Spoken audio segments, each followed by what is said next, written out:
Okay, hello everybody, welcome. How you doing? This is a bit of a different live stream, I guess. I mean, maybe it's not gonna be that different.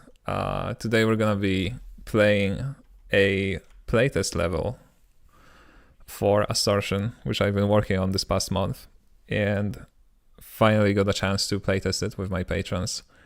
I still have yet to go through all of the recordings that people sent me.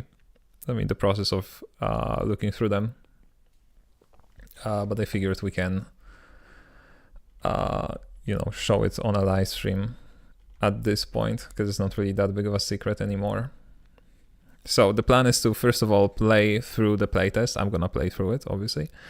Talk about, certain things that I've learned from the playtest, and maybe some things that we will be changing in the future. And then we'll probably go back to programming and do some work related to the game. Ideally, what I would like to do is, since now we have the playtesting level here on live stream, we can take care of some of these things that require modifications to the Blender scene. So something like standalone walkables or scale-based anchors, they will require updating the level. So now we can do this on a live stream. So there's that.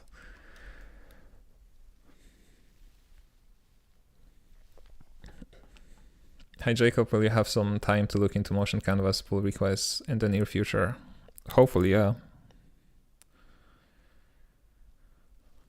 Hello, first time watching live. Welcome.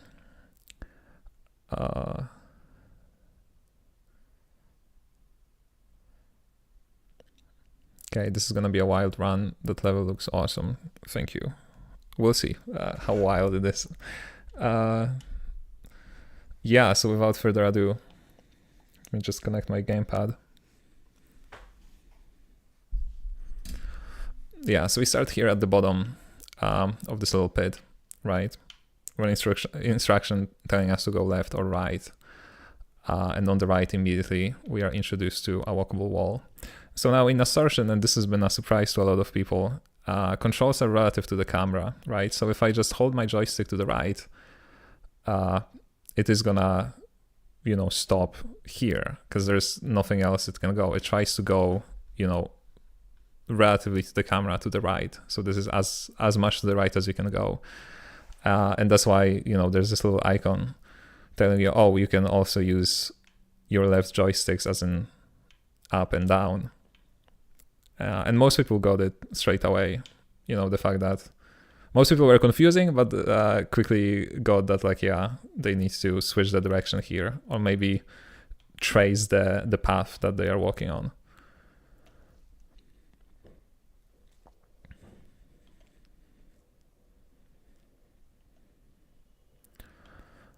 Especially on a keyboard is weird or hard even. It's not hard. That's a skill issue. My personal best is on a keyboard. I'm joking mostly. But yeah, on a keyboard, it's just the matter of, I know, imagine that you're playing a top-down video game, right? And you want to walk in a circle. You can do it. Right? I mean, you're gonna trace more of a octagon, but like, I don't know, I don't see where the difficulty comes from, to be honest. I do agree that it's weird, but I don't think it's difficult.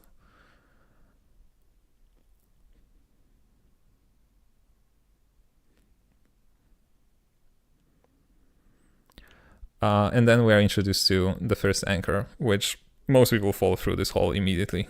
They don't even stop, which I guess is okay, because they can come back up. And the first anchor is structured in a way that makes you go through this hole, hopefully, no matter what you do. Like, as long as you hold the trigger, you will get to the other side. You don't really need to, do any sort of movement or anything like that. I guess if you only like tap it, you're gonna fall down, right? But as long as you hold it, no matter how long, you're gonna end up on the other side of the edge. And it's hopefully enough to introduce the right trigger to people. And then the next anchor, on the other hand, is a bit more difficult, because the idea is to, require the player to use their momentum and not just the anchor. Because if you're only gonna use the anchor, you won't be able to get to this platform here, right? I can go to the left here, but there's nothing for me waiting here. So what I have to do, instead of just using the anchor, I need to run to the left and then use the anchor, and that gets me onto this platform. The next anchor takes this concept to, it takes it a level further, I guess, right? Because now not only do we need to use it to lift ourselves up, we actually need to do like a whole 45 degrees and hit the ceiling on the opposite side, which is a walkable wall that we can stick on. At this, when I was designing the level, initially I wanted it to be linear, but as I got to this point, I was like, it would be cool to have a branching world. And actually, at this point, the world itself has like 4 different points of interest, and you can explore them in whatever order you want. But here we're going to continue going to the left. This is like the intended path. That's why there's this little sign showing you, oh, you need to go to the left. And it also illustrates that you can use an anchor to detach yourself from the wall, which is something that, since you cannot really jump in this game, once you get glued to the wall, you're sort of stuck in here. Unless you walk off the edge of the wall, or you use an anchor to detach yourself.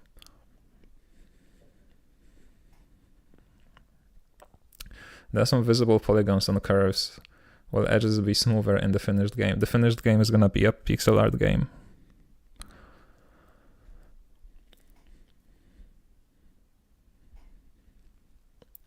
I think my issue here was that the walkable wall has a higher priority in my mind than the sign.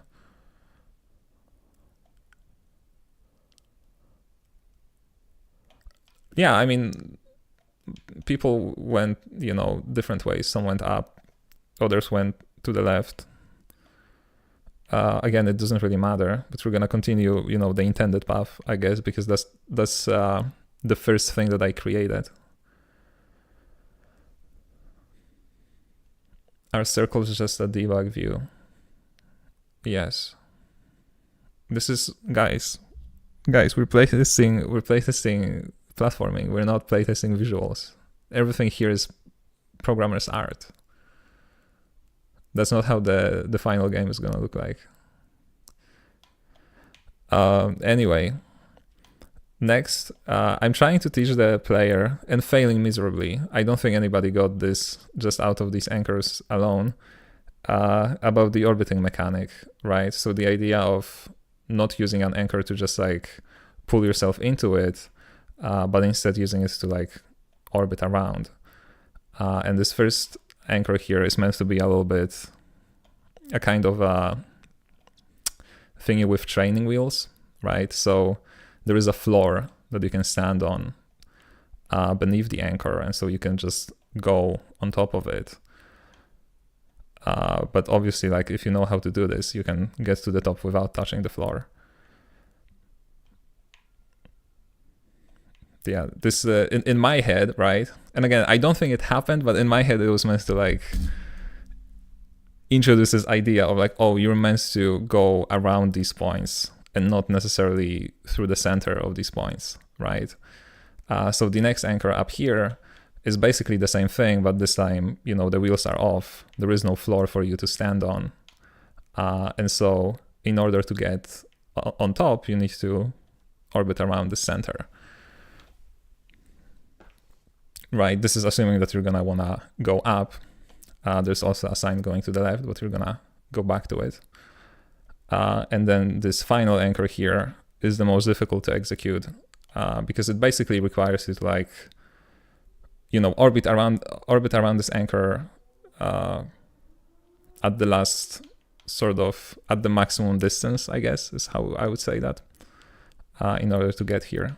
As you can see, like the space available here between the floor and the end of the anchor is much smaller than what we have here, which makes it a bit more difficult. But once you figure out how to do this, you're pretty much free to go in terms of using anchors. Because again, if you just try to do something like this, this is not gonna give you enough momentum to, you know, get onto that platform.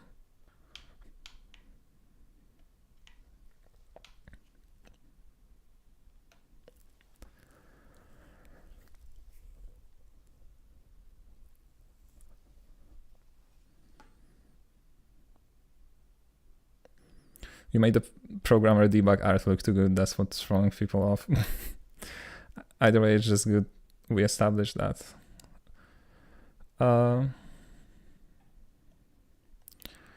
Going next here, we have a little walkable wall that takes priority over the floor. So there is no way for you to drop down here. The only thing that you can do is, you know, continue walking here. And on the opposite side, there's the same situation going on. A lot of people, I guess, wish they could drop down here and skip the hole entirely, but it's not possible. And this is where the doors are located, right? So here's the first element that we can pick up, and once we pick it up, it appears next to the door. Hopefully, you know, signifying that, oh, you need to collect 4 of these pieces. Although it depends what order you go through the world in. You may get to this point last. But this makes sure that the fact that the collectible is located so that you see the door, right? It's a really cheap way of like introducing the connection between the two. So if you get to this point first, you should see like, oh, I need to collect 3 more. If you get to this point last, you're gonna see the door open, right? So either way, you will know that the door is open thanks to you and collecting these little things all over the world. So going back here, we can go to the door, and this is sort of a final, I guess, quote-unquote puzzle of the anchor, which is the fact that we can't really pass through the center of the anchor because it's gonna disconnect us. In the final game, this is gonna be explicitly stated because there is a lore-wise reason for it. But here I didn't have any means of like, you know, telling the player that this is gonna happen. But most people figure this out by that point, that like they cannot pass through the center. So if I just try to run and use the anchor, I'm just gonna fall down into this pit. I can go back here and open a little secret passage to get back on track. So, you know, most people figure this out. What you need to do here is basically drop down a little bit, and then you can, you know, orbit around this anchor if you want to and jump onto the other side. Or if you know, you're quick enough, you can just do it immediately without orbiting. But the point is that like you need to let yourself drop down and then come back up. There is no other way to go through it. Okay, so since we're already here, we can go to the left and see what's over there.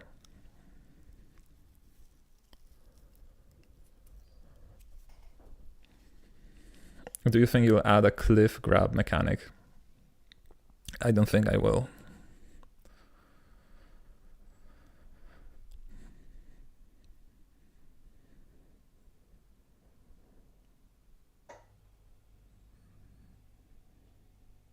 I'll think about this. I'm not sure.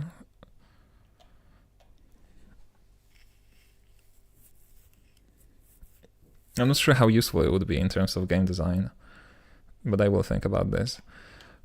So here we go to one of like the 3 separate areas that we can discover independently, which is dedicated to the hooks, right? So these little things that teleport us when we press X. And here's a little platforming puzzle, I guess, where we need to use the anchor to like get some height, right? And then we get the hook on the opposite side in the view, and we can zip to it if we press X. The red floor kills us, by the way. It's like most people figure this out, you know, without explicitly stating that. Yeah, now if we drop down here, we have a little puzzle. Sadly, I didn't have a lot of time to like come up with better puzzles that like actually require, you know, thinking. But then again, this playtest was more about platforming aspects of it. So if we toggle both of these terminals, the piston at the bottom goes down and we can drop down to this little passage where the next collectible awaits us. And now we have 2 of them. We can open this secret passage again and fall to our death. Every single person tried, dropping down just to see what's gonna happen. It was really fun seeing people react to just dying at the bottom and not finding anything there. Anyway, now we can go back up onto this floor and we're back where we started. So this is like the first section completed with the hook collectible. And now if we go back here at the top, we can see that there's another anchor that can take us somewhere else, supposedly. And here we meet another little gameplay mechanic, which is a launchpad, which is, I feel like, by far the most difficult gameplay element that we have, seeing people struggle with it. So the way it works is that we hold A, and now we can choose a direction in which we want to go.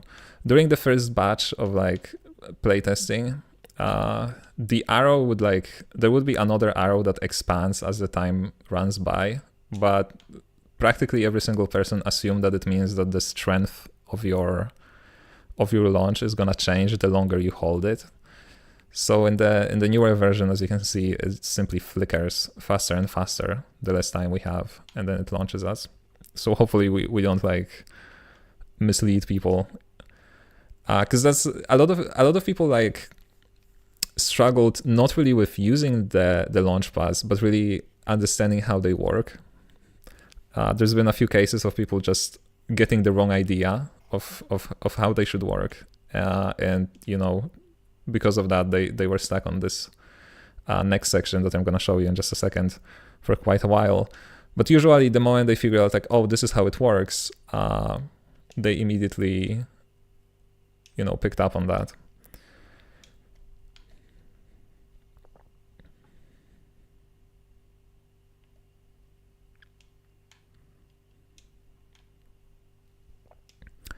Right, so now we're gonna go to the right, and here's another thing that a lot of people struggled with, which is immediately trying to aim towards the next point that we want to get to without accounting for the fact that gravity will pull us down. So we follow more of a parabola, right? But again, nothing that people wouldn't figure out eventually.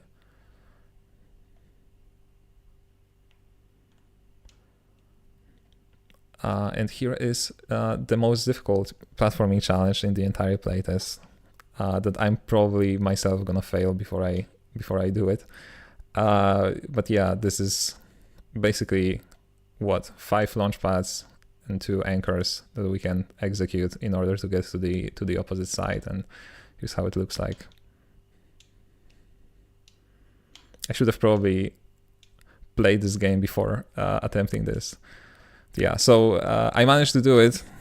It's not easy though, especially looking at people struggling with it.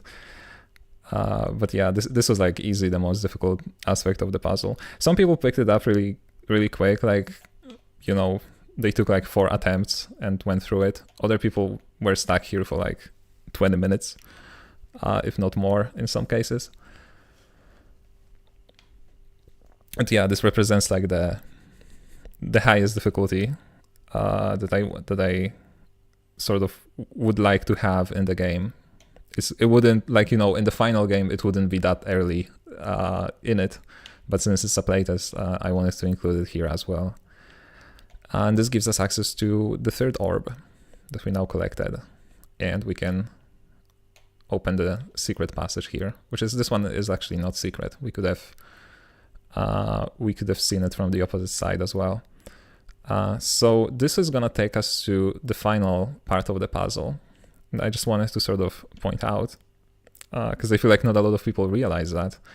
You can get here like immediately by just, jumping, using the launch pads to get there from the bottom.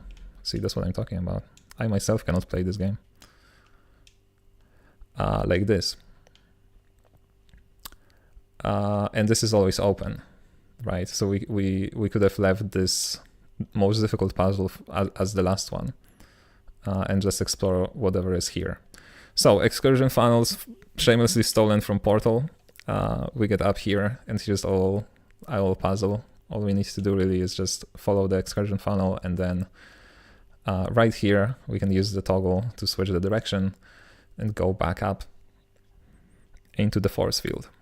So I'm gonna go here just to collect this one final collectible. But this is where the force field is located. The force field is approximately 80% of the normal gravity strength, and you can sort of feel it in the way you slowly fall down. And also the air control is a bit more slower, because it's not really meant to replicate, like it's not the equivalent for people who weren't there when we implemented them. It's not really an equivalent of normal gravity. It feels more like a fluid kind of thing, a fluid that's constantly flowing in one direction and is pushing you there. So you're not really accelerating, you're just matching the velocity of the field, and then you fall down slowly with that velocity. Anyway, we can escape here. Another thing that was cool seeing people do is missing this collectible here, and then figuring out that you can use this launchpad to get back into the excursion funnel, right? And then you can collect the collectible in case you missed it first time around.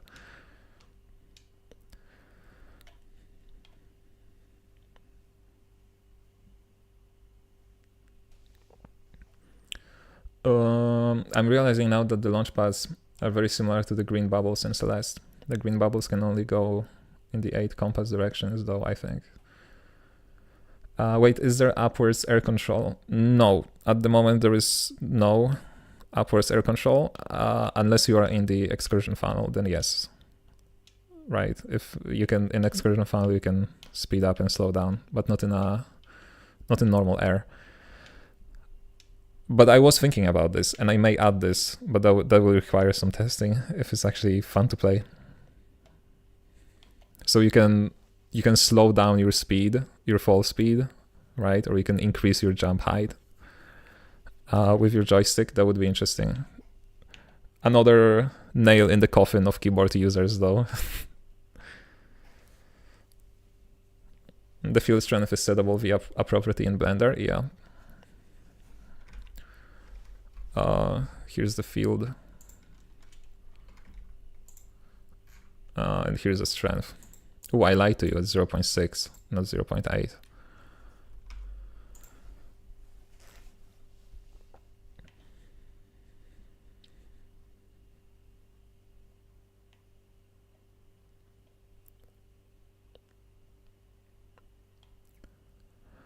It seems like sometimes you don't get as much height on the launch pads than others. That would be weird. It shouldn't be the case.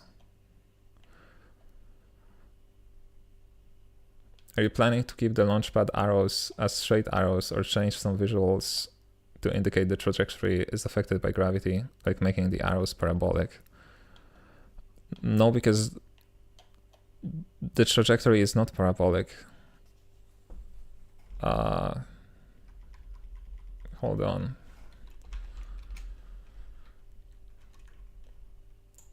When you get launched by a launchpad, it's gonna accelerate you in a specific direction for a specific amount of time. It's like, I don't know, 0.1 seconds, and then it's just gonna let you go. So then you will move in a straight line for a short amount of time, and then you let go, and the gravity takes effect.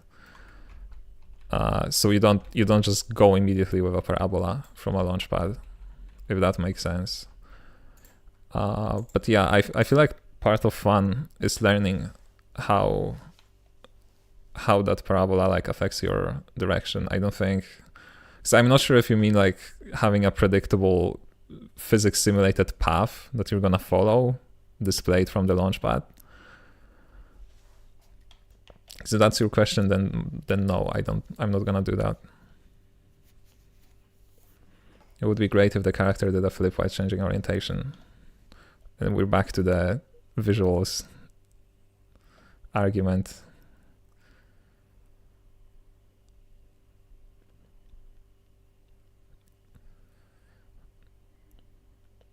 The activation radius for launchpads felt a bit small when I played yesterday. Maybe that's intentional to make late game platforming sections challenging. Yeah, it is a common point people were bringing. So the current activation radius is 12 units, which is exactly the radius of the player's collider, meaning that a launchpad is a point that you need to intersect with. The center of the launchpad, to be more precise, is a point, right? So once my sphere intersects with the center, this is when I can activate the launchpad. And yeah, I am thinking about this, because at the same time I don't want it to be too big to the point where you can like miss it and still, you know, save yourself when you don't hit it. Yeah, anyway, then we can fall to our death in here, and we can see that there is an anchor that we need to grab. A lot of people thought that this is like a how to put that, timing challenge, where like you need to press the trigger when you're inside of the anchor, but actually I can start holding the trigger right now, and the moment I fall through this anchor, it's gonna activate.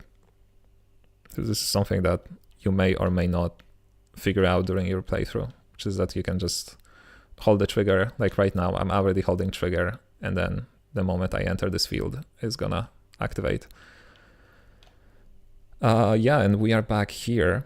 If you can remember, previously we were on the lower floor, going to the left for the first collectible that we collected. And if we use this anchor to like avoid this little obstacle, you can see that this takes us back here, where we were first introduced to a launchpad. And so at this point, you've seen the entire world of the playtest. You can go back here and onto the door and see if they are now open, which they are. And that's the end of the playtest, with a little prompt for resetting it.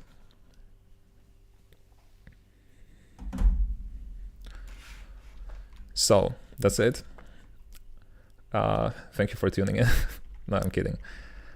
That would be the entire world. Here it is in Blender in all of its glory. Right, here's the launchpad section, the force field section, and the hook section.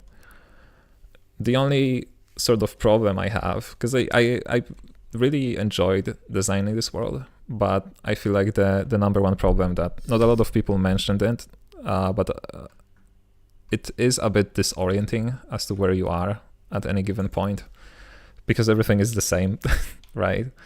So I guess we should have sort of implemented the location-based palette so that the color would change, I guess. I feel like this would help a lot if different locations would have different colors and not everything would be this like teal sort of tint. But obviously in the final game there's going to be much more decorations all over the place, and there are going to be different themes for different areas.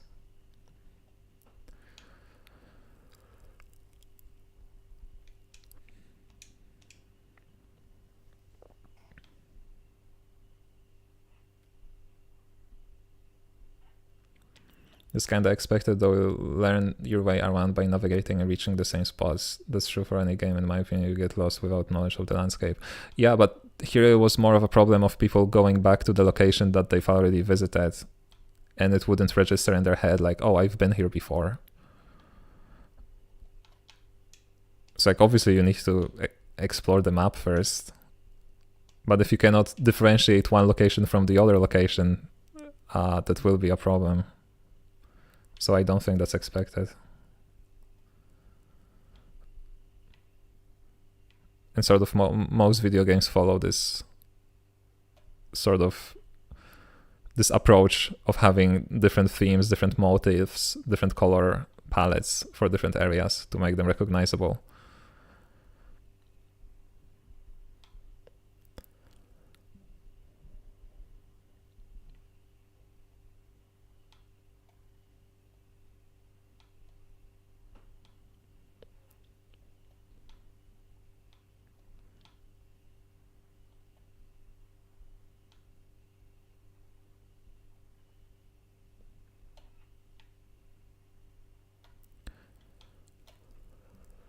Maybe have doors or checkpoints that show once you've been somewhere.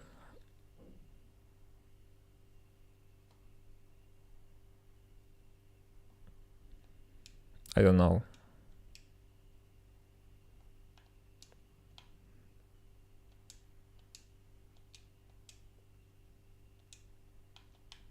People have been speedrunning the game, by the way, and I'm kind of pissed about that because I don't have the world record currently.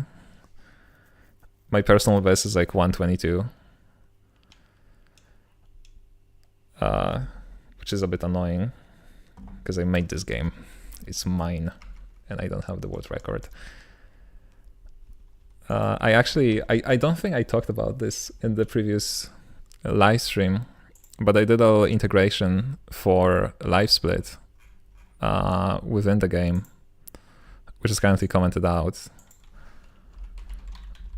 But the way it works is that it connects with the live split server over a socket, and then we have all events for collectibles and for the player to sort of trigger splits, right? So if I, for example, if I reset the game, that's gonna reset the timer. Then once the player spawns, it's gonna start the timer, and then every collectible is triggering a split, and when we're finished, we also trigger a split. I guess I can show you that. Give me a second. Currently, this is a component for live split, but in the next version, it's gonna be a built-in thing. I was sort of looking into ways of integrating live split, and it's kind of crazy that there's really no like documented way of doing it if you're a game developer, because like most usually it's done by, you know, the community. And yeah, if I now open a dedicated build, as you can see, now the timer is running, and if I reset the game, it's gonna reset the timer, and I can just continuously try to perfect my run.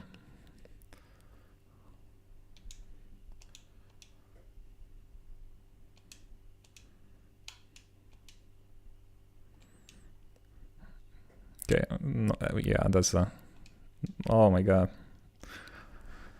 No, I'm not gonna be able to do anything on the live stream because I'm just gonna choke out of the stress. But that was fun, seeing people speedrun the game.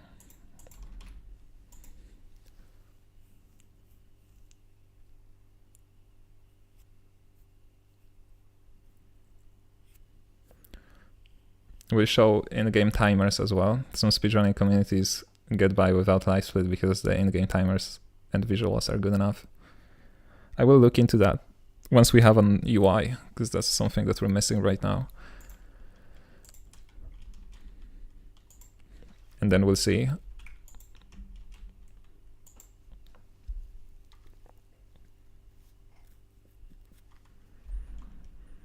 Yeah, okay, so this has been the playtesting level.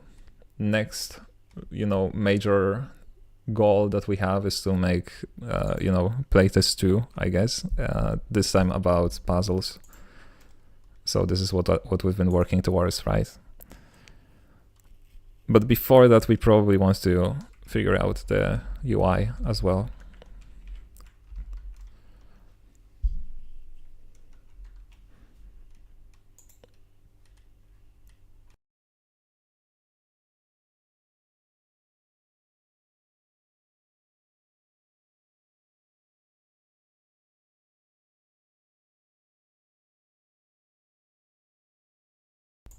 Okay. I guess we can get to fixing some of the issues with designing the world, especially now because this is like the last good time to do this before I start making the second playtesting level, because I haven't started yet. Let me just compile this, see what we are working with.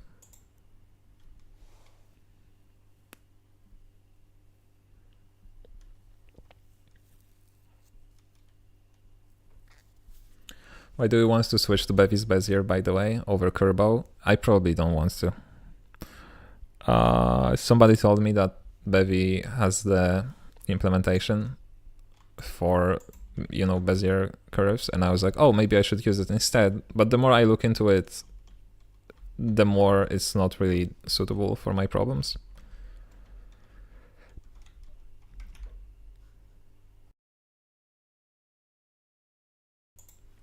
Especially when it comes to something like optimize exported splines, which has to do with treating straight lines as straight lines instead of quadratic or cubic Beziers. And that's something that Kurobo already nicely supports, and I don't think Bevy does it.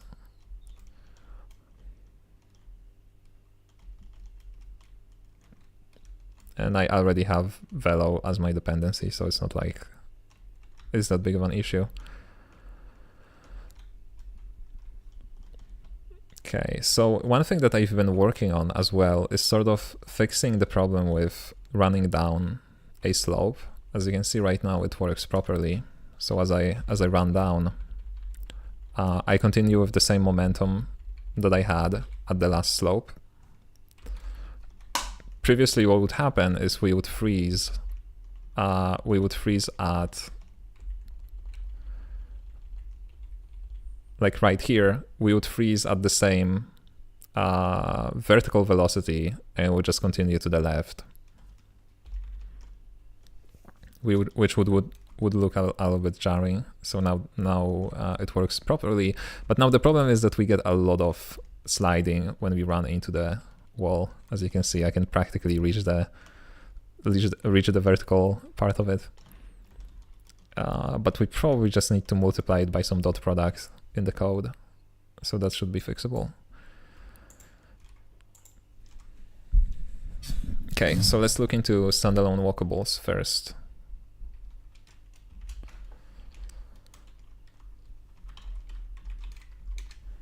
Or actually a curve range in general, I guess, so that it works for both walkable paths and damage paths.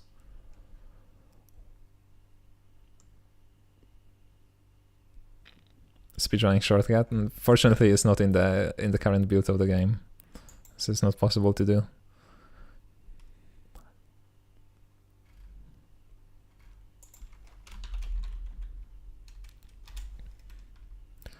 Okay, so here's the parser.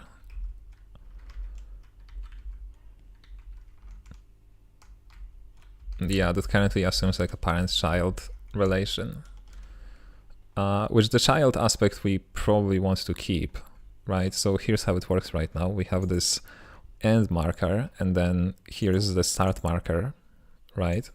So the end marker is parented to the start marker, and then the start marker is parented to the entire entire curve, excuse me.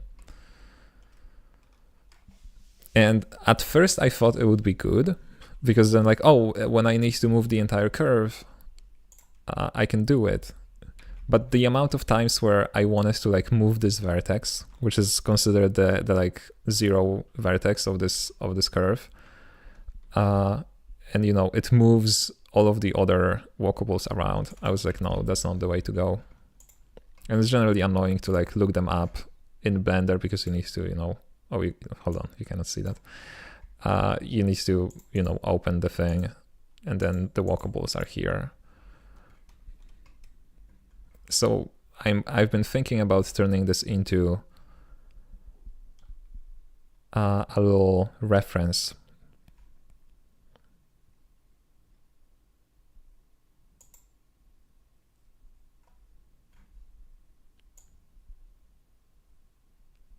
Because that should fix a lot of the issues that I had, I think. Although now I'm second guessing myself, hold on. Yeah, I think it would be better. And then if we just want to move the curve, we just take the walkables with it.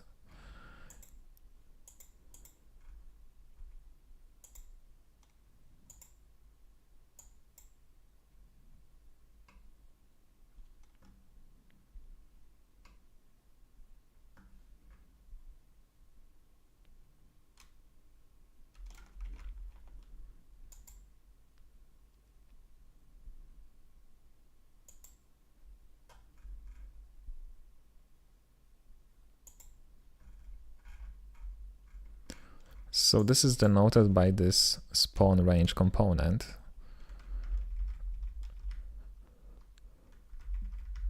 And then both damage and walkable adds that in their little parsers.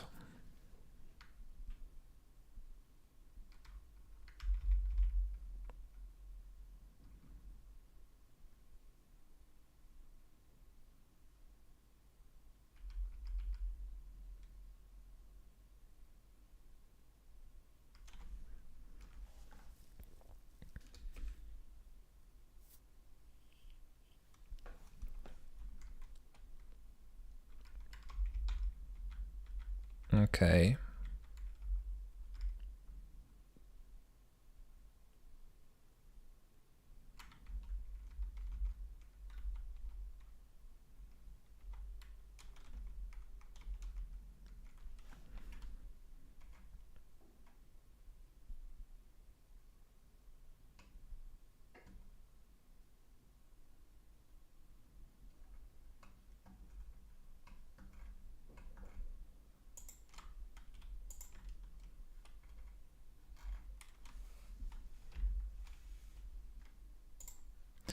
So let's just not set parent. How do you reset the parent? Alt P, clear parent.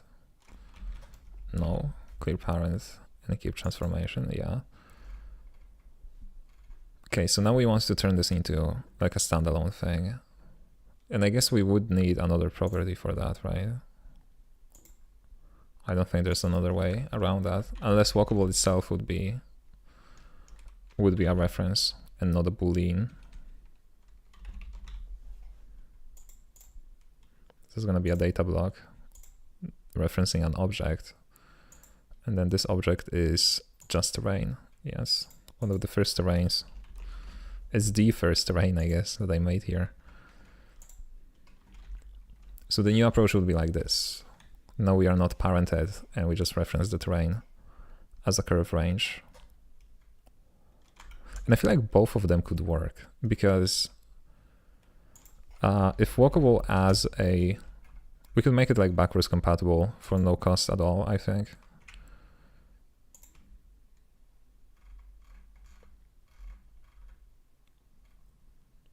Because if spawn curve range has been added, but there is no parent, it's just gonna be ignored. I don't know, that is just asking for issues now as I think of it.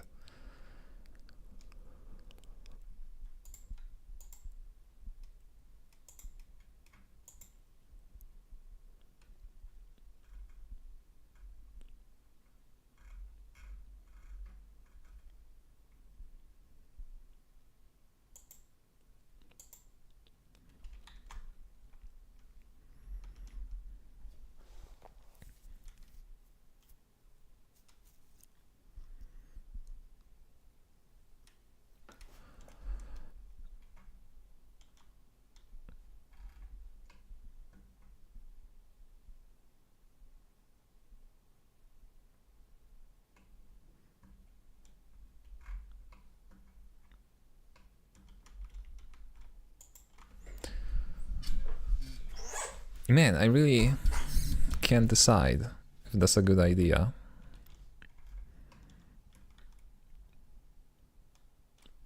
I know it was annoying when I designed the level.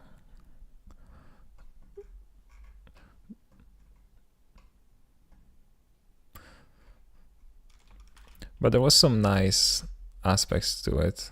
Like the fact that if I wanted to make a new walkable, like all I had to do was just duplicate this. And now it works because it's immediately duplicated as a child. And then if I wanted to you know, set it to some other curve, like let's say here, I just need to select this, Control P, object keep transform, and now it's parented to this, and it works, right? I don't need to like go to the properties and like set it up and whatever. Yeah, so I feel like, okay, maybe let's not change, maybe let's not do that. Maybe let's leave it like it is. Scale-based anchors though, that's for sure, that has to change. So currently, see, it's kind of the same problem. Currently the max distance from the anchor is defined as a custom property that I just override. And instead, I'm pretty sure it could be just the scale of it.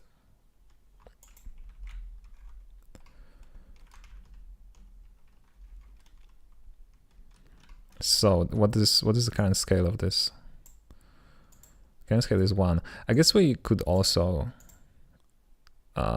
keep it backwards compatible by just multiplying the current max distance by the scale.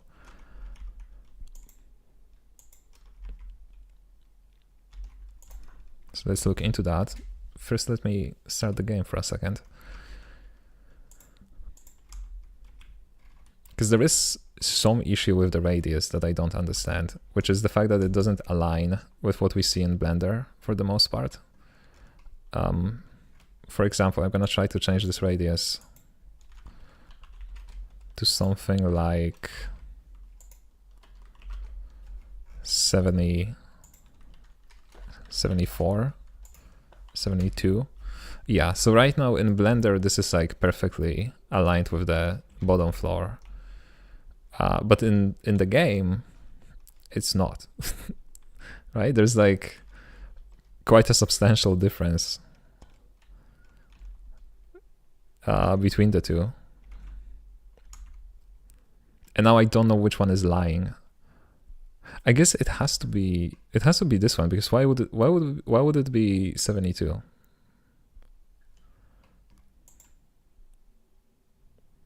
That's not 72, that's 1, 2, 3, 4, 5, 6, 7, 8. Yeah, that's 80. So if I set it to 80 and save it, now here it overflows the edge, but here it's perfectly flat with it. Okay, so the number here makes sense. It's just that the visual is kind of weird. And okay, and I see the problem. The visual is like 88. So there's something wrong with the driver, I guess.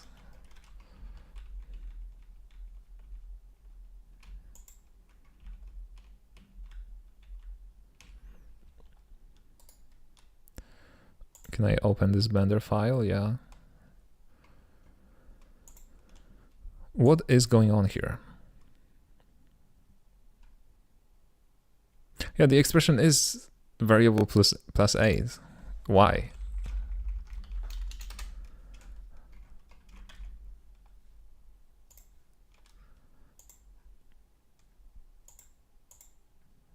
Okay, how do you reload a thingy?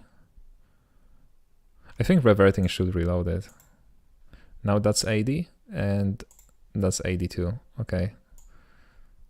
That's 80 as well, is what it's not 82, it's also 80, is what I'm trying to say. Okay, so now that's one mystery solved.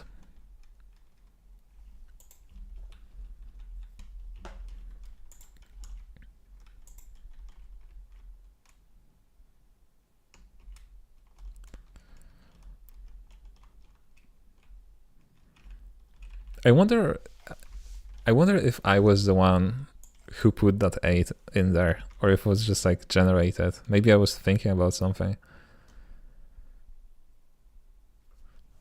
I'm really impressed by your progress on this game so far. Thank you. Appreciate that. I'm really happy about it too. I'm really happy. The happiest thing about this whole situation is that I have this directory here. And I have just the executable with the game that like works, and I can give it to people and be like, look, here's the game that I'm working on, you can play it.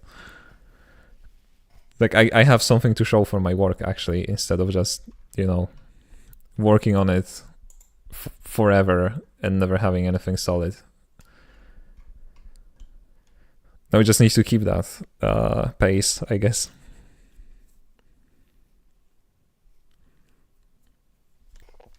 It is interesting because designing the playtest, I would say, took me like 4 days, and people would play through it in like 10 minutes to 20 minutes average. So it's perfectly doable to make like a 6-hour-long video game in like 3 months, design-wise, technically speaking, right? Should be achievable. Not that I'm gonna try to do it, but like 6 to 10 hours is the playtime that I'm aiming for with Astortion.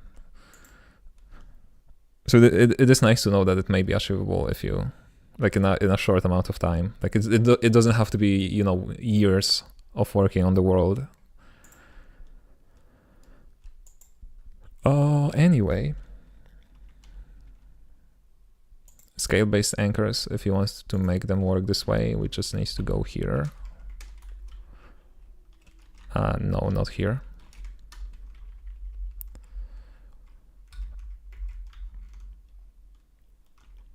Missing max distance? No, we're not gonna do it actually. We're gonna do unwrap or. If there is no max distance, we're just gonna assume that it's 1.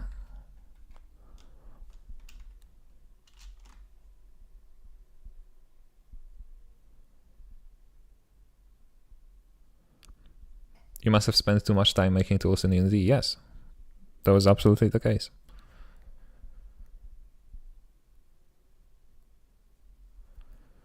Throw more developers at the problem, that makes it go faster, right? I guess it would be level designers in this case, but yeah.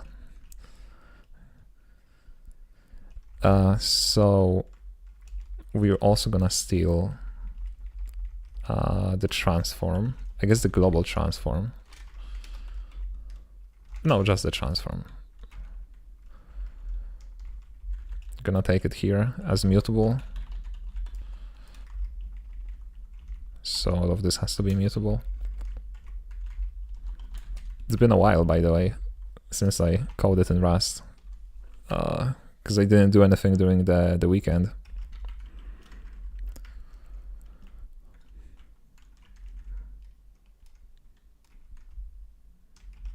Okay, so now scale would be, I guess, transform.scale.x, and then we can reset the scale back to 1 to not mess up any other logic.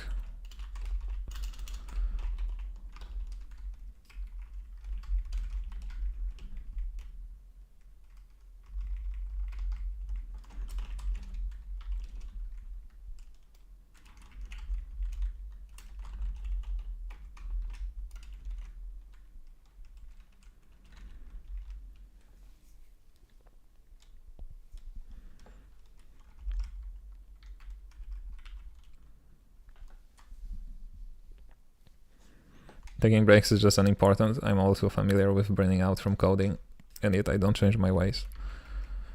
Yeah, I'm trying to not do any programming on weekends. Could I do it? Probably, yeah. But I'm trying to force myself to, I don't know, play a game or something. Which, if you think about this, playing a video game is technically could be counted as working on the on your own video game, right? It's doing research. Okay, property scale, and then let's do max distance, like so.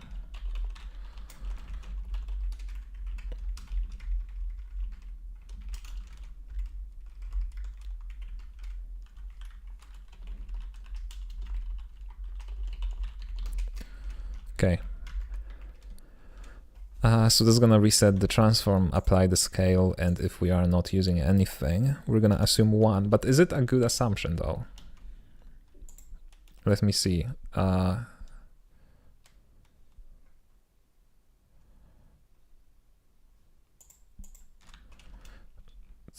duplicate this anchor. Maybe no, let's not duplicate this anchor. We need to figure out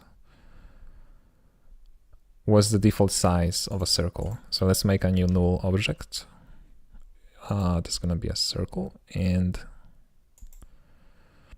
why are you in piston terminals? Why is it by default in this collection? How do you change collection? Gosh, there's a shortcut for that. Alt M, Control M. No, I'm doing things. Shift M. Link to a collection. Okay, almost.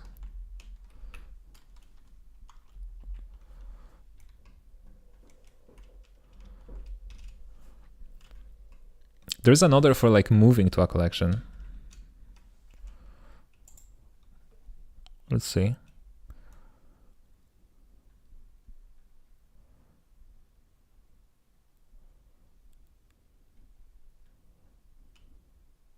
Collection. Oh, it's just M. Okay. Awesome. Let's move it to scene collection.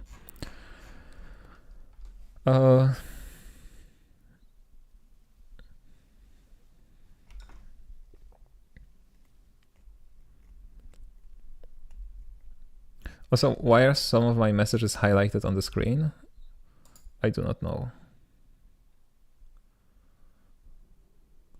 I mean, it probably has to do with your sub, but I don't know why only some of them are highlighted. That is interesting.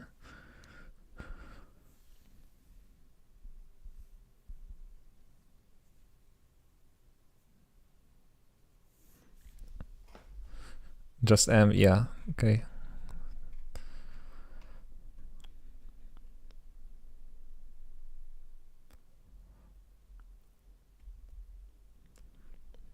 It looks like every other Twitch message is a highlight. No, every other Twitch message is not a highlight. I can tell you that much.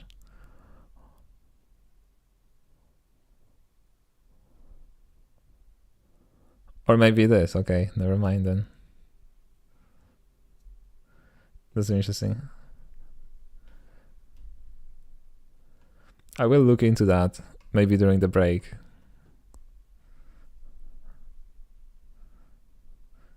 Because that was not the case previously. That's like a new revelation. Anyway, the default size is 1, so if we just make it bigger. I made it negative again. It's gonna mess us up. Maybe let's account for that. Let's make it absolute. Yeah, and now we can just move them and scale them and not worry about anything ever again. And then we can also call them an anchor.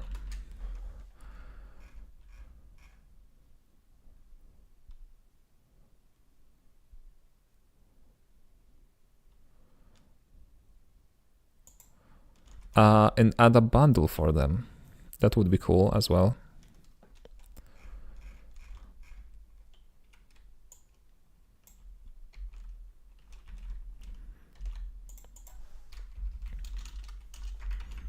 Just make a new component without any reflection.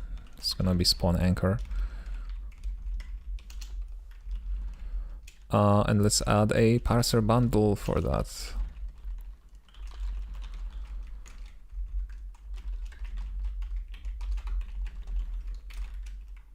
So we don't even need the custom property to make it into an anchor. Default. Okay, and then in our query,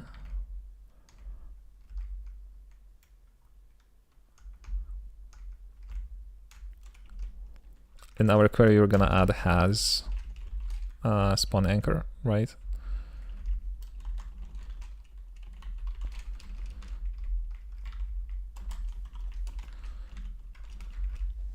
I'm gonna apply that. If either the property is present or if it's a bundle that we just spawned. So this should automatically become an anchor just by the property of being called an anchor.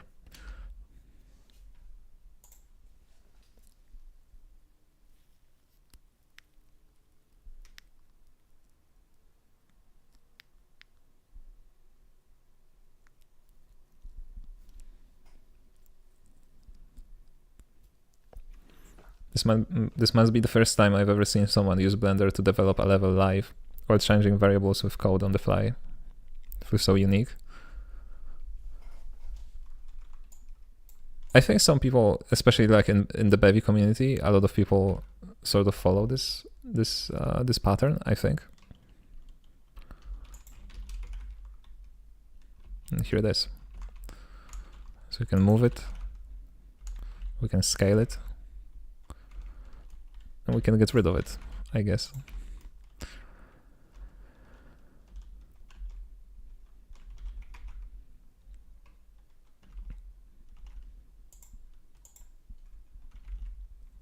Yeah, so this makes it like 10 times easier to create an anchor, because we don't need all of this linking with the library. I guess I'm gonna leave it here because it works, but also let me revert the changes because I feel like I broke some things in the playtest.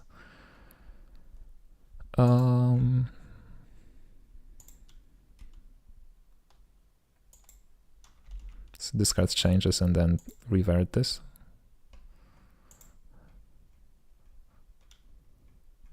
Not sure if it's possible to do it this way. Maybe I need to restart Blender.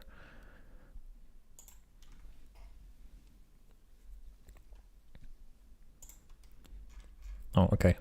Now it works. We have the correct size of the anchor back.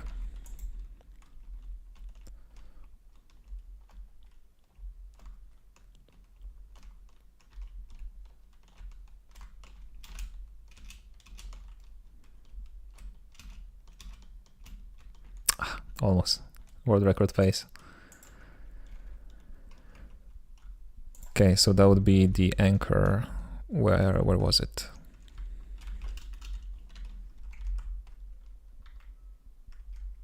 This is tempting me, by the way. Reflection-based extras. But that's a rabbit hole. I can sense it.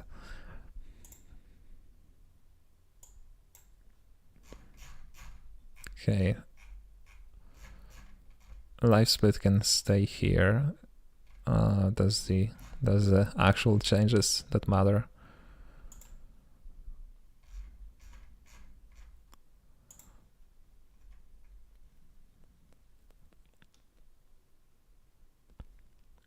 Free run. What is going on here? Can I open? Sorry, I don't know how Visual Studio Code works, by the way. Oh, I commented this out because there's a new teleportation mechanic. Yeah, I should probably have this behind some like feature log instead of commenting it out every single time I need to release a new playtest version.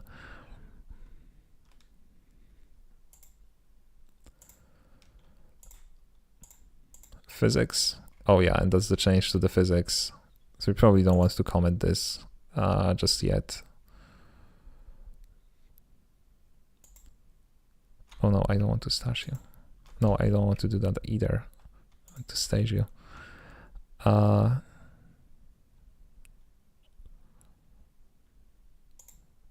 Then physics. Okay.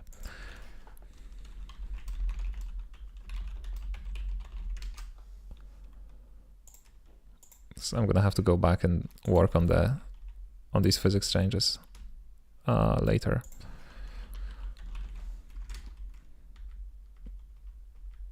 Did it actually remember them or did it undo them? No, it is. Okay, that's cool. Yeah, so what I'm doing right now is I'm detecting if the player's on the ground. And if so, if it's on the ground and we have the ground normal, I'm using the ground normal instead of the gravity direction to apply the velocity, which means that we are going according to the curvature of the floor and not the gravity. That fixes that sliding problem at the edge of a level that I was mentioning at the beginning of the live stream. Anyway, that's the anchor done.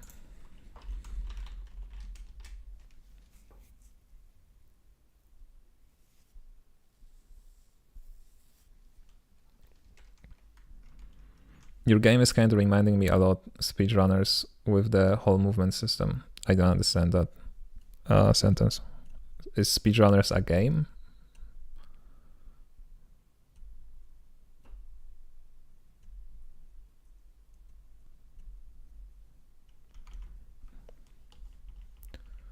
For this, I've never heard of it.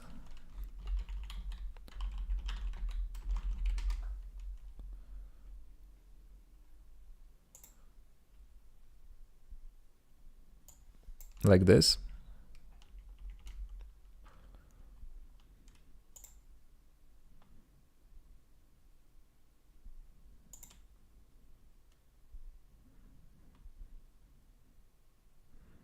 Is there a gameplay?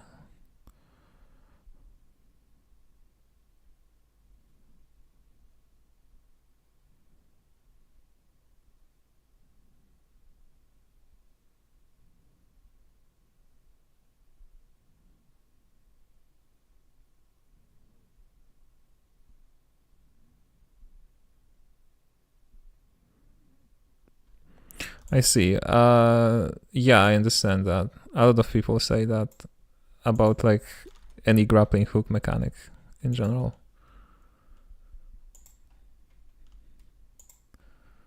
Because it's like the first thing that they think of when they see an anchor is like, oh, it's like a grappling hook.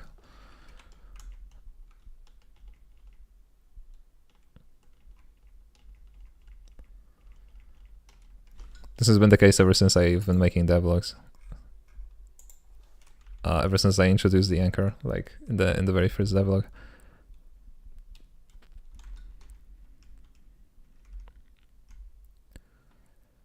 Okay, what are we doing now?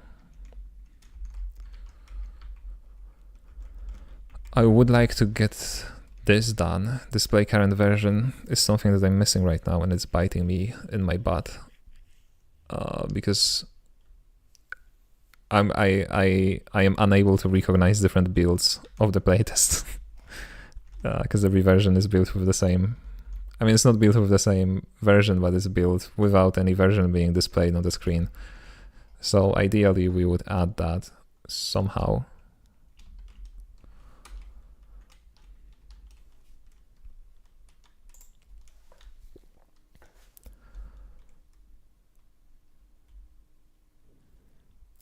So I do have like a FPS count here in the top right.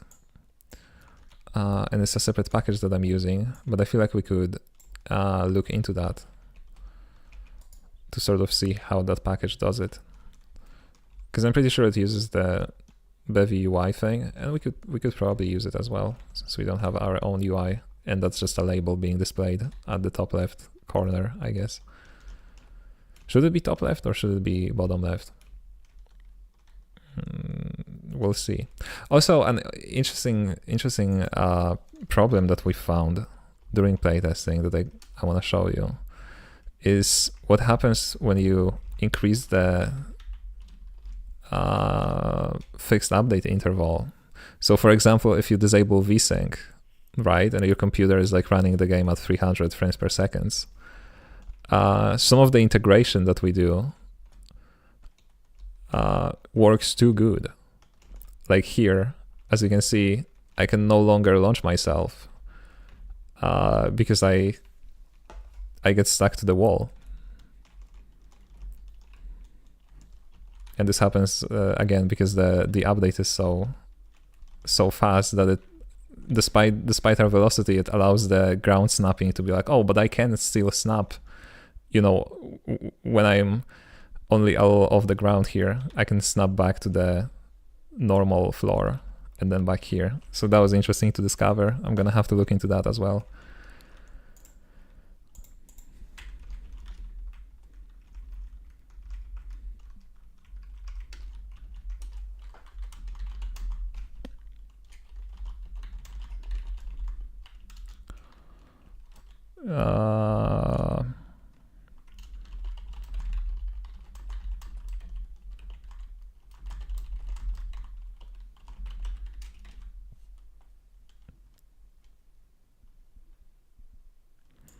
Use git system to show version either based on existing tag or SHA. Yeah, but that's not a problem because I'm gonna be using semantic versioning anyway.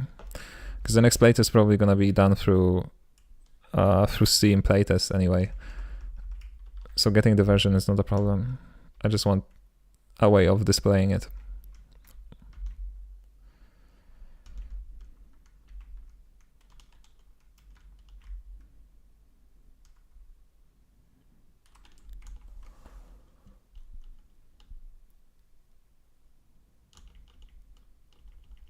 Okay, but I'm gonna take a quick break. So I'll be back in 6 minutes and see you then.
Okay.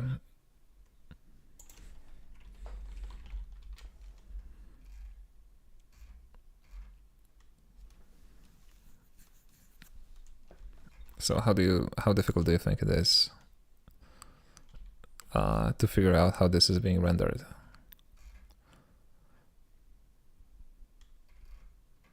Actually, I think we can just take a look at like some simple demo for Bevy.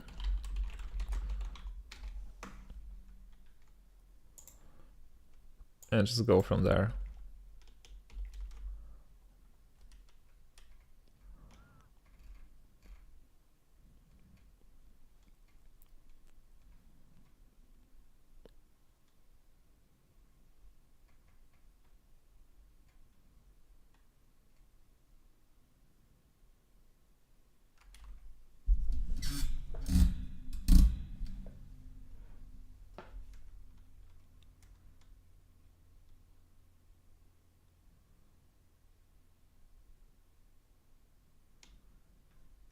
Create a text bundle that has a text with a list of sections. Interesting.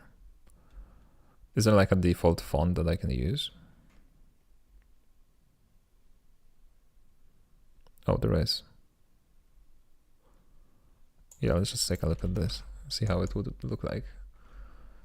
Because I'm pretty sure I have all the features enabled.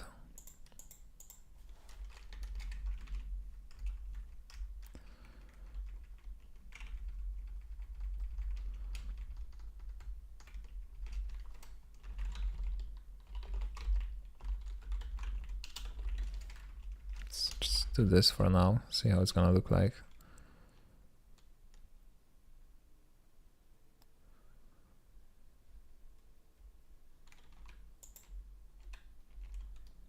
Okay, it is not gonna look like.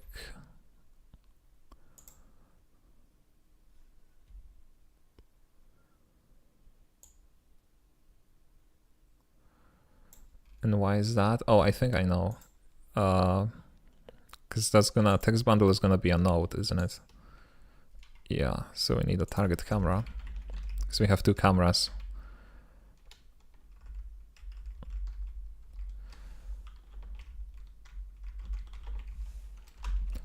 And it probably just uses the editor camera or the inspector camera, I guess.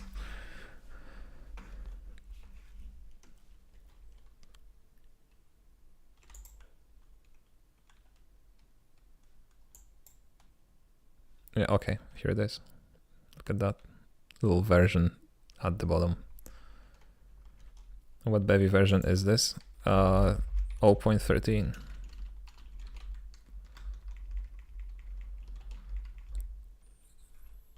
So there is target camera, right? Previously it was like hide UI or something.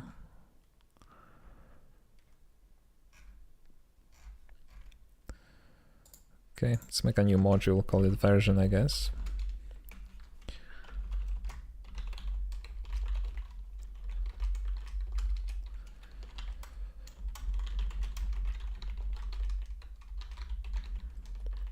Version plugin.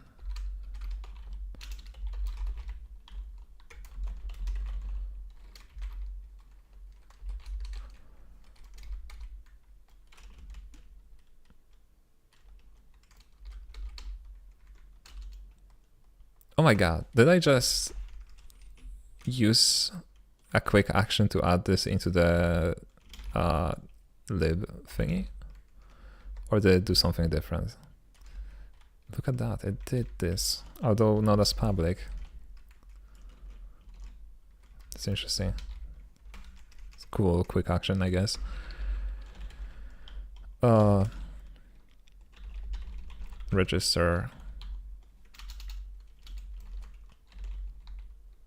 Register type, I guess. Yeah, let's just define this type first.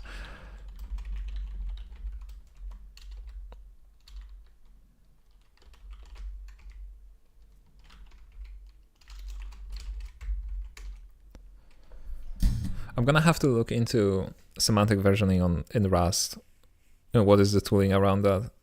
Because ideally this is gonna run in a GitHub action, right? And then we're gonna wanna that GitHub action to output the version in a way that Rust can then consume from somewhere, probably like a file.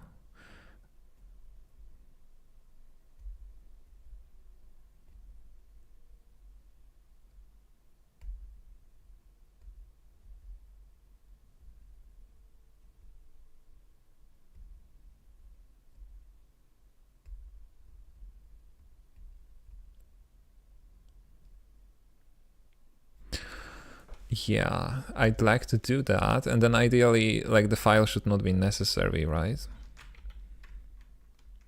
Could we maybe just like use something like include bytes or something similar?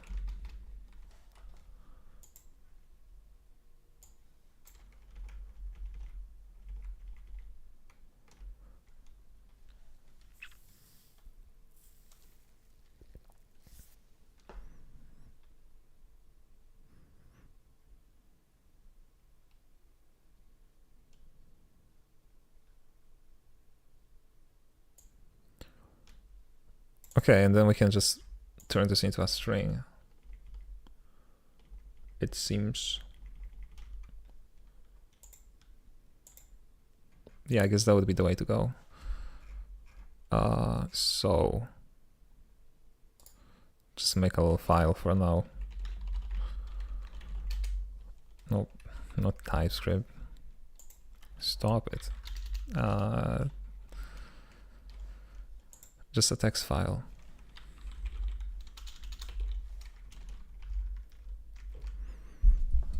I think that would be the best, because then we can just, you know, output this using bash without even worrying about, you know, a support for this.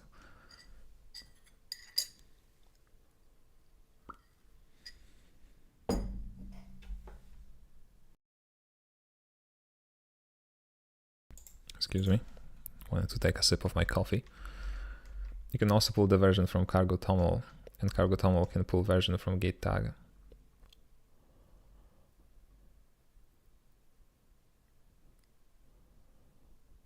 Oh yeah, because there is cargo. Oh, that's gonna be a nightmare, isn't it?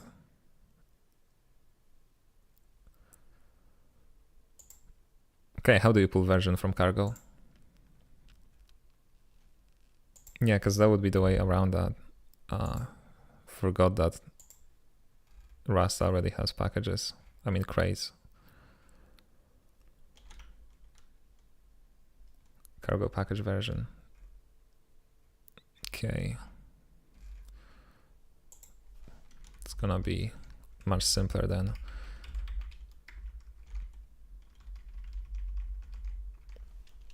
And I'm assuming that env returns what? A string size? A constant string size?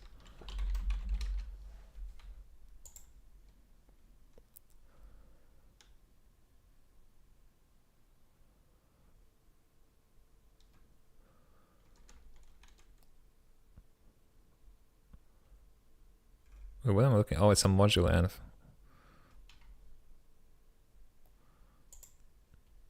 Yeah, that's what I'm interested in. Okay. Okay then.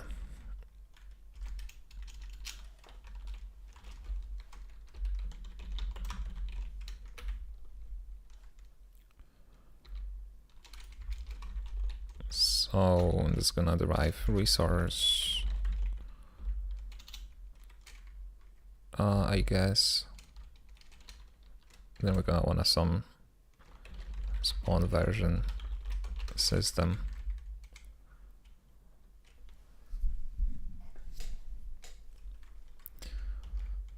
Yeah, but that's gonna be annoying as well, because we're gonna have to figure out a way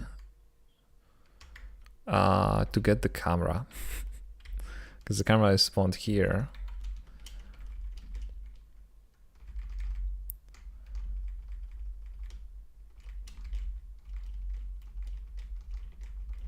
It would be nice to have this as a resource, wouldn't it?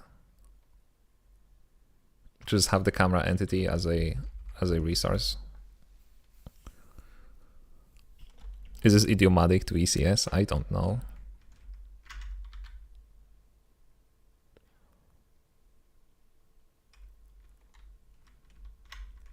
Because then we could just access it anywhere and not worry about that. Otherwise, we're gonna have to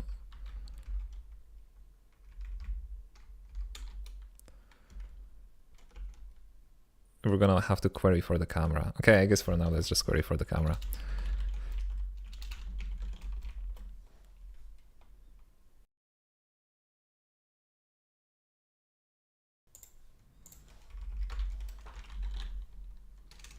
Query entity with story camera. I guess for now it's whatever. And then some commands. No, don't import the module.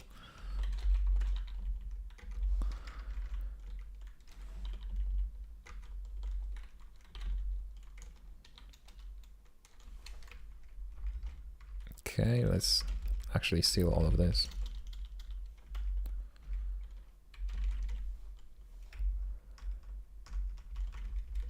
And actually learn how to spell entity. Spawn version. Okay, we're gonna also need a little component. Just a little tag component. Version display, let's say. Just to keep track if it's already spawned or not.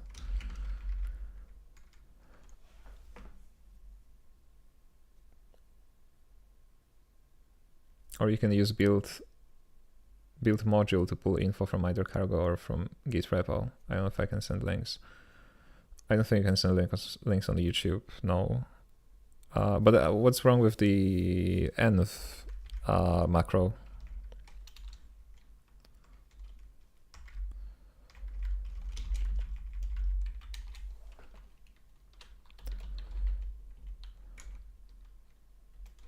No, I keep importing names as random modules. Display query. We don't care about anything actually. We just want to with version display. For now, this is really dirty, but like, who cares? If display. Can I immediately access the length or something? No. So iterator.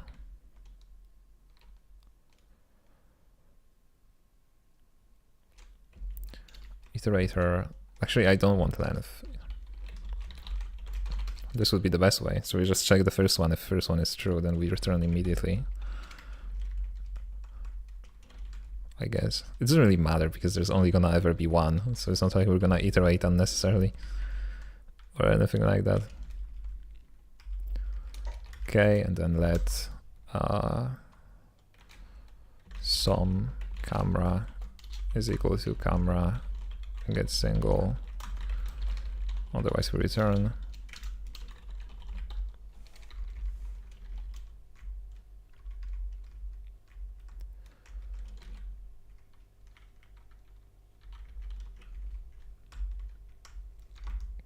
If I could spell again, that's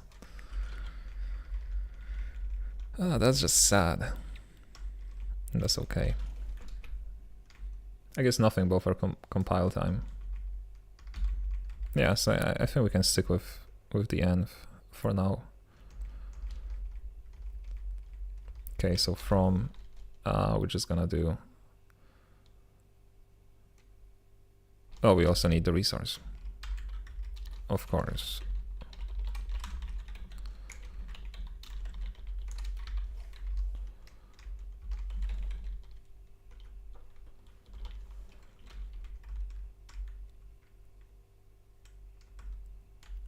Okay, that seems to be working. And then it will also need a version display tag.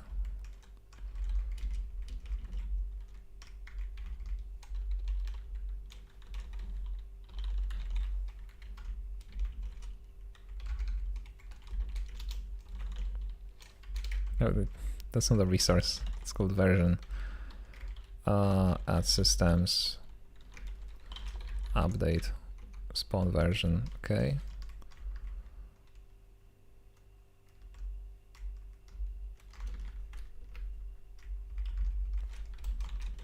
Some reflection. Just so that we can inspect it in the inspector.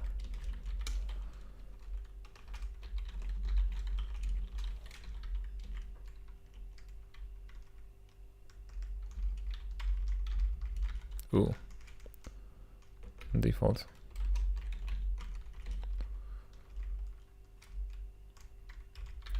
Okay, and now we just insert resource version.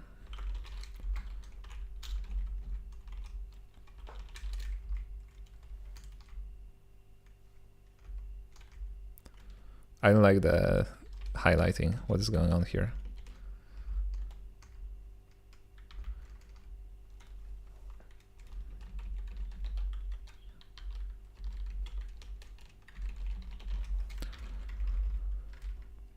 Why is it yellow? I don't like that.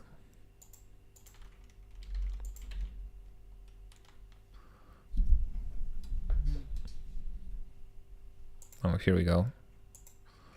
I don't know what Rust Analyzer was doing, but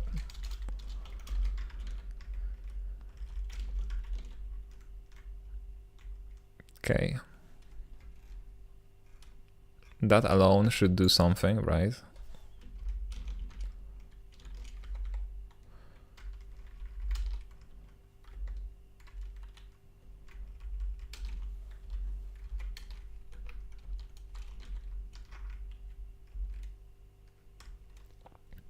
Analyzing.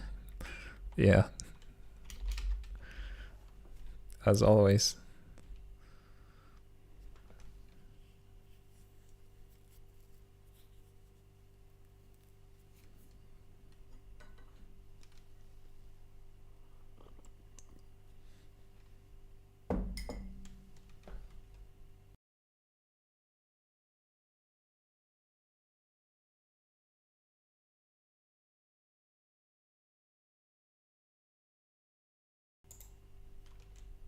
Okay, what do we have here?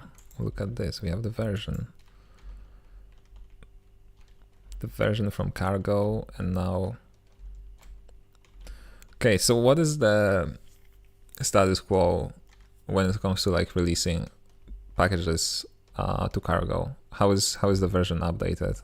Is there like, does cargo have a built-in tool for that, or is it something that everybody needs to handle themselves?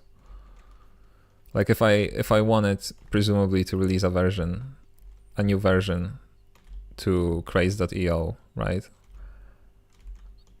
How would I increment the version?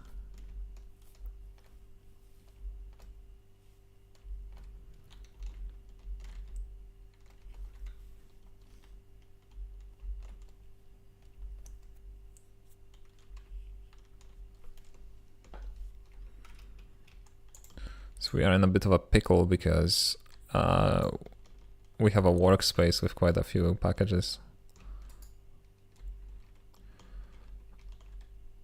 And ideally I would just like to keep their versions synchronized.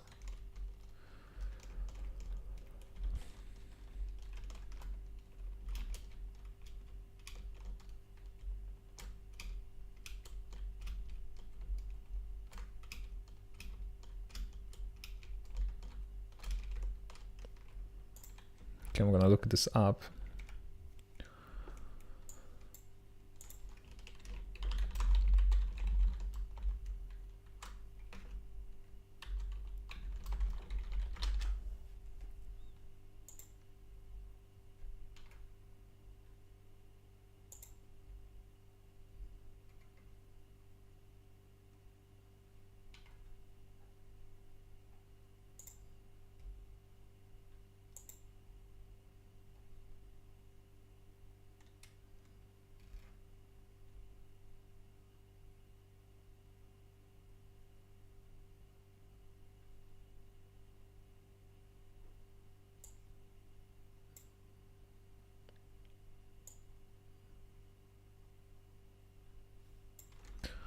Managing version numbers and cargo.toml. I don't know how.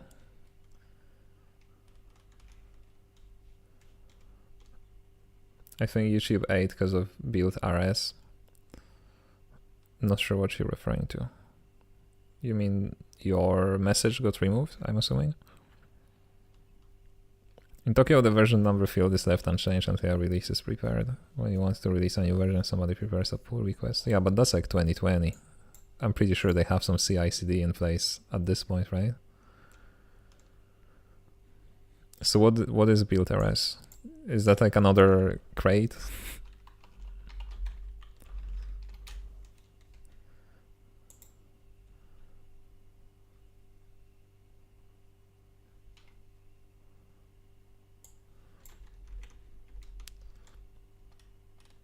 What I get is Rust programming language build scripts. Placing a file named build.rs in the root of a package will cause cargo to compile that script and execute it. Just a build scripts. But we don't want to increment the version each time we build it, right?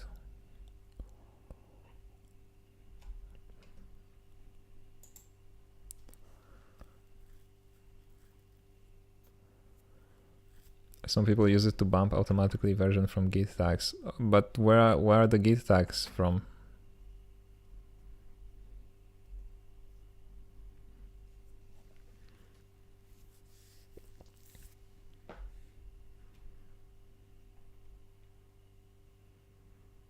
From git repo, like, yeah, but the repo doesn't create the tags automatically.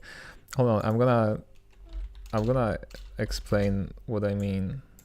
On what I would like to do compared to what we have in Motion Canvas, right? We have a release workflow or publish workflow, I guess. And this publish workflow runs learn which generates the version based on the commit messages, right? This is something that I will like to set up in my game as well. The question is, like, Lerna is a JavaScript environment thing, so it knows how to increment a packet JSON file, right? And I'm trying to figure out what is the state of the art for cargo crates.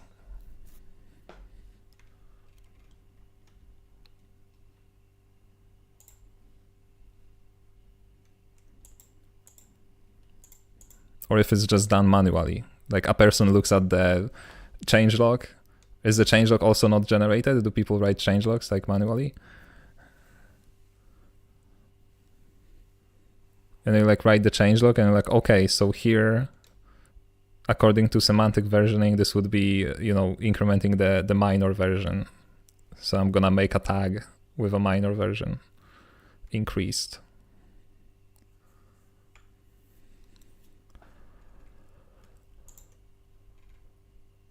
I guess I'm gonna look into that in my free time.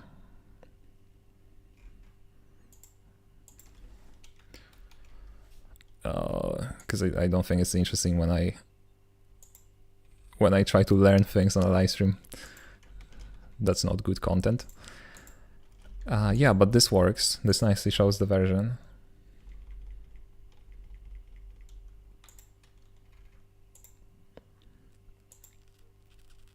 I would like it to be on the right, though. I wonder if is it gonna account for the width of the text? I wonder, how does this positioning work?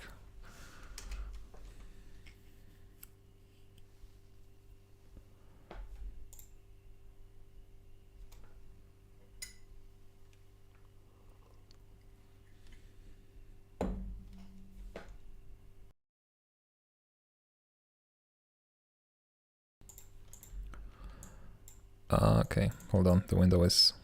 Oh, here it is. Look at this tiny little version. Let's make it a little bit bigger as well. If I knew how to do that. Oh, that's a bummer. Let's see.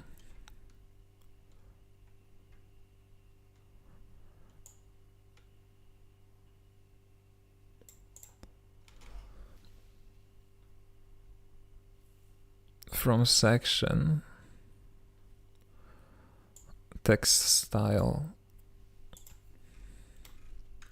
from sections, text section, text style.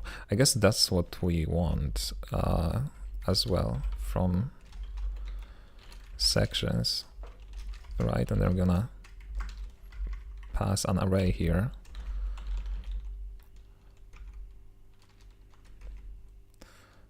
What is it? New.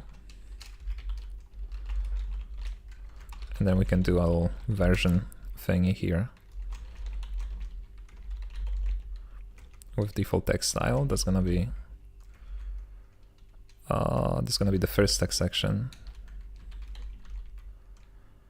and then the next text section is gonna be this.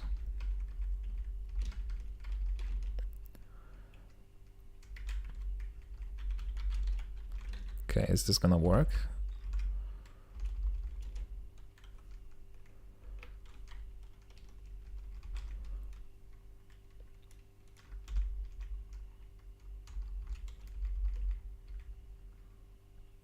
Hold on, I'm not sure if I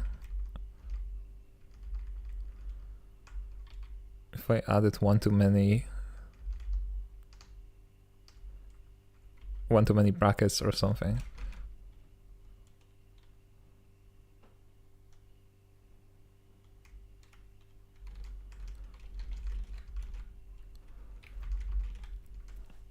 Expected one argument found two. Yeah, but where?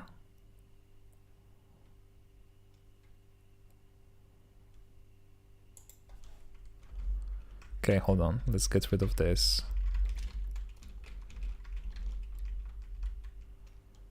Oh, there's no okay.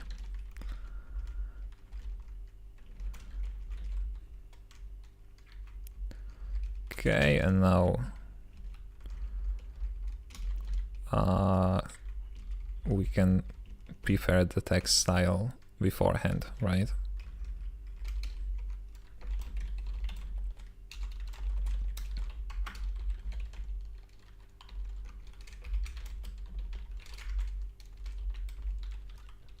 So what are you? The vertical height of rasterized glyph in the font atlas in pixels. Okay. What will 24 look like? Let's see. And also, what is the default? That would be nice to know. The default is 12. Yeah, that looks like 12. So let's make it 20.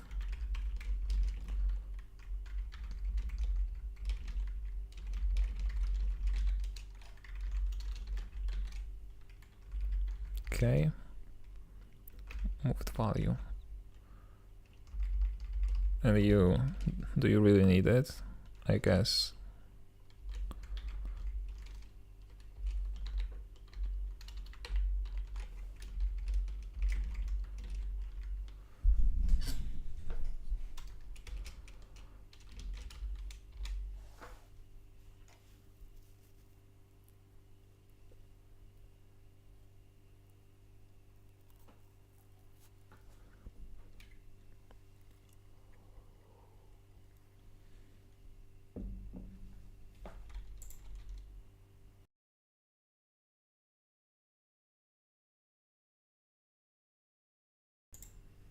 Okay, it is a bit better.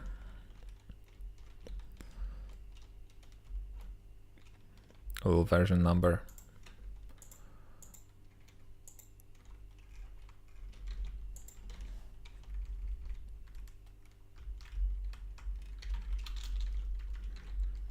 Gonna have to look into GitHub Actions pretty soon, actually, because turns out you can just compile an application for macOS without having a macOS hard drive.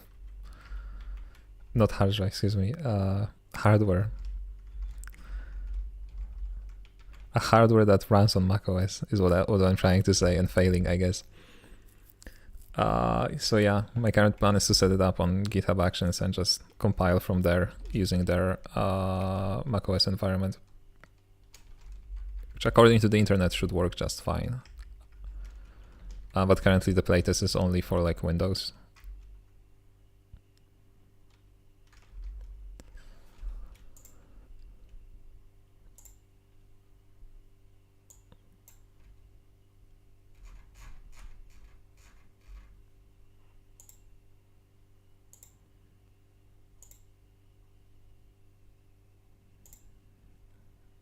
Okay, again, we don't want physics.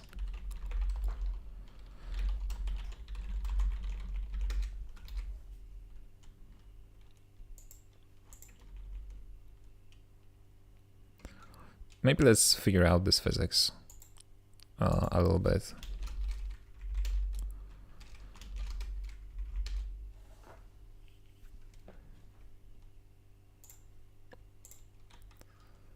So this logic should practically be correct, other than, you know, the player sliding too far.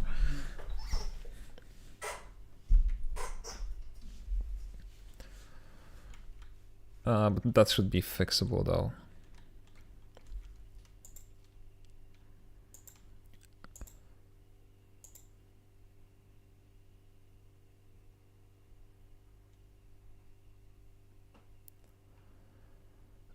Because this is where we break up the velocity into like x and y, and then here, when we calculate the movement speed, we're gonna wanna adjust it by the dot product, I guess. Yeah, to prevent this from happening, right?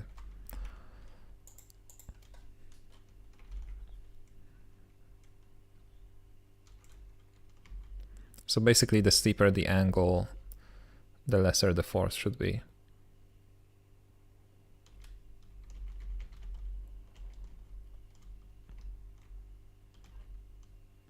Unless we're going down.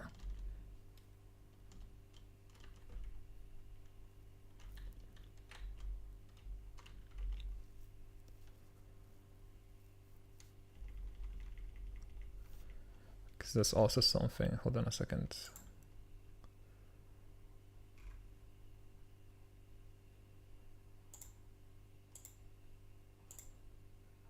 Too many windows open. Okay.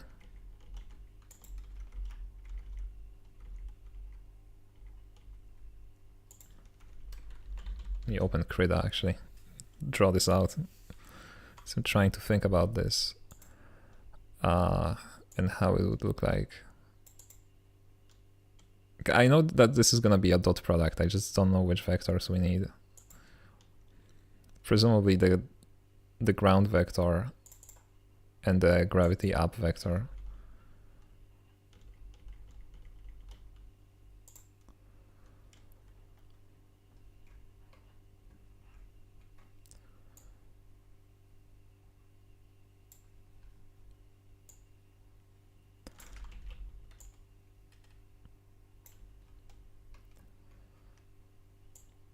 So imagine, if you will, that this is the player.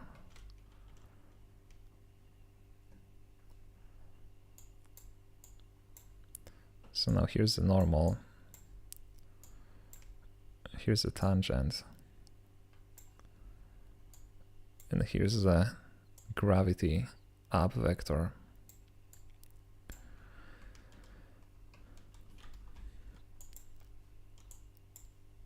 So as the tangent gets closer to the up vector, it becomes steeper and steeper and steeper, and we want this to approach 0. Right, because that's the general idea. Right now, if the player wants to go here, what's gonna happen, this vector will be rotated to align with the tangent. Right, but we don't want that to happen.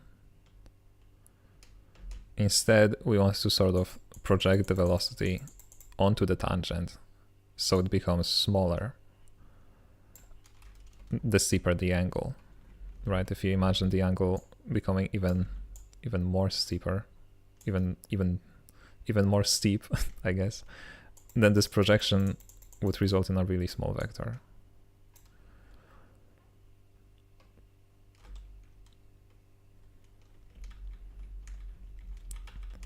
And I guess the main difficulty here is the asymmetry of this, because if we are going in the opposite direction, on the other hand, right, if the player wants to go here, technically we do want to project downwards onto the tangent. Wait, so we are still projecting onto the tangent? No, no, we're not projecting onto the tangent. I don't know what we are projecting on right now, to be honest. If we are to project onto the tangent, this would be this. But when you go down, we want this to happen. Because otherwise, if we just rotate this velocity, right, like this, the character is gonna go to the right slower than usual, if that makes sense. If you look at this, right, at this rotation, the actual horizontal distance is smaller than what we wanted it to be, and it's gonna be smaller than air control. So it's gonna feel, and I know this because that's how I implemented this initially, it's gonna feel like you slow down while running down the slope, which is just silly. It just doesn't feel good.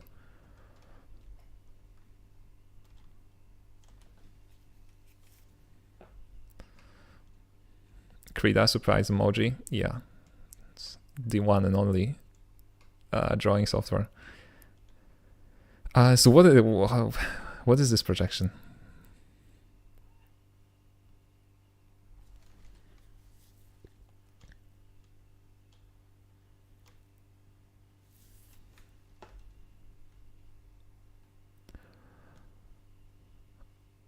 I don't actually know.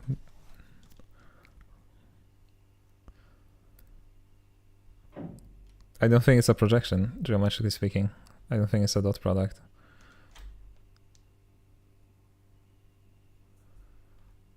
It is sort of as if you were to project the tangent onto the velocity. Okay, I guess I'm gonna worry about that later. Let's experiment with walking up the slope first.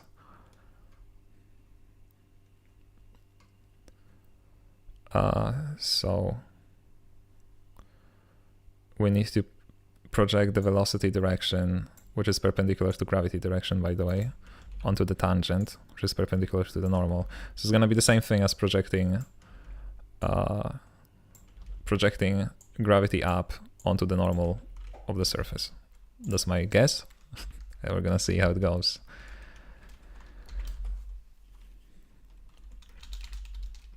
So let's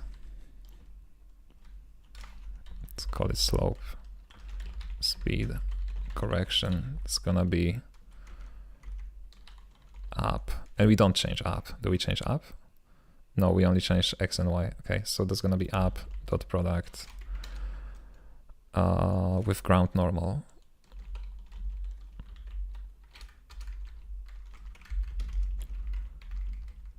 And we just add it in here.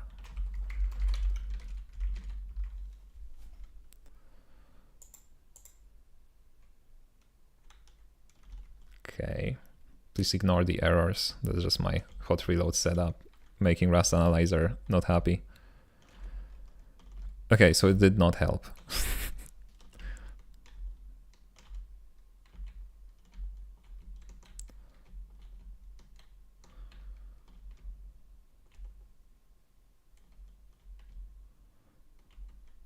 That's interesting. So let me do something quickly. Let's go to main. Yeah,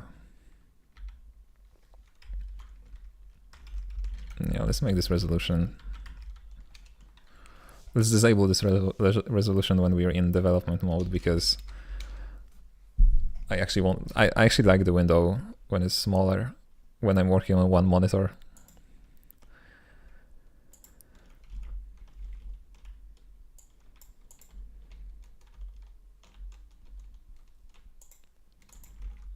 Okay, so gonna stop, maybe not here, hold on. Let's stop here. Oh no, I cannot debug in hot reload. Never mind.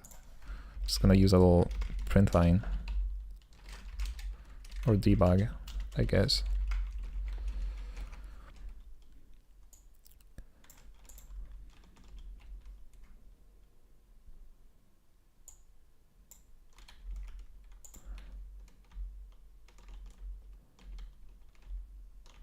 Okay, so something is happening here. There's like a slight change.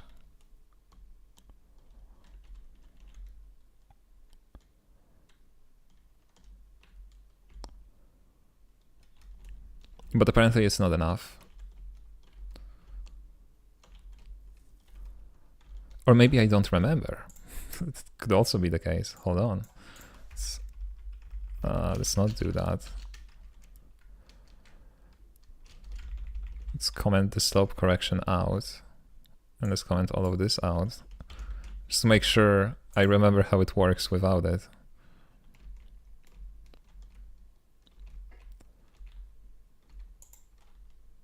Oh wait, I can't do that. It's not correct. Let me take this here, comment this out. Yeah, that should get us back to the correct behavior.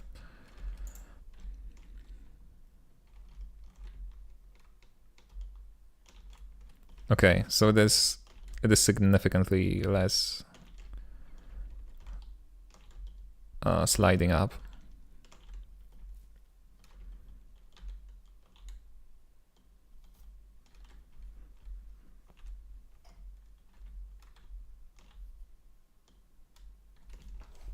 So the reason, by the way, what we are working with, let me show you, because now I can, because we are on the old version. What we're trying to fix is that on slopes like here, right? Look what's gonna happen as I run to the left. As I get to a slope that's no longer walkable, all of a sudden my vertical velocity gets reset and we sort of get launched left. I mean, we're not really launched, it's just we only retain the velocity to the left and not the velocity downwards. So it looks like we sort of hit something, right? And this is what I want to get rid of. So these two lines of code get rid of that. But they make the player much more slippery.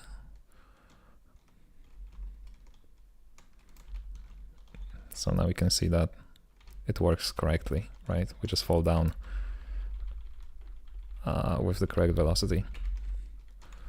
But, oh no, the camera doesn't work. But it doesn't work with the slope at the beginning. I mean, it works, but it's just too slippery for my taste.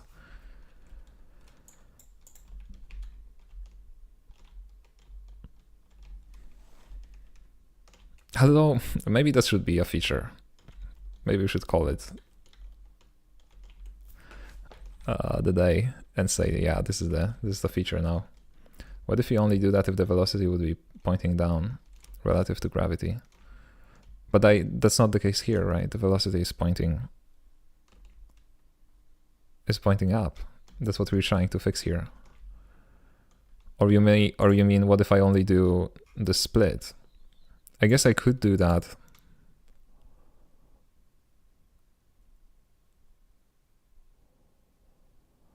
I guess I could do that, but this may not work in the opposite direction, you know? Hold on, let's experiment with that. Where's Blender? Let's do some adjustments to this level, I guess.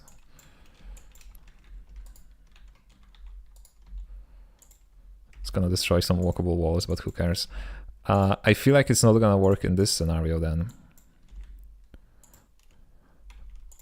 So, you know, we also want to launch ourselves when we see something like this.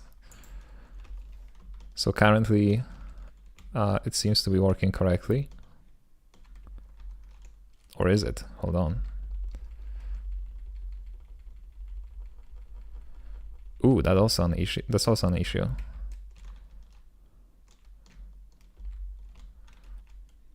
So we get some weird snapping back in place.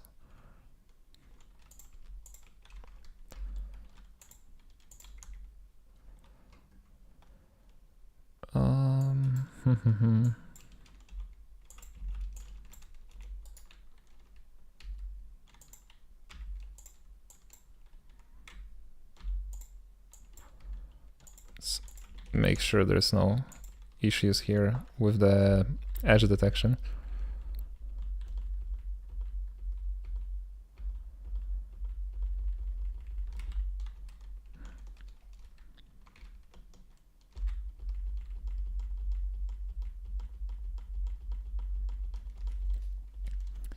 Yeah, the edge seems to be pulling us down as well.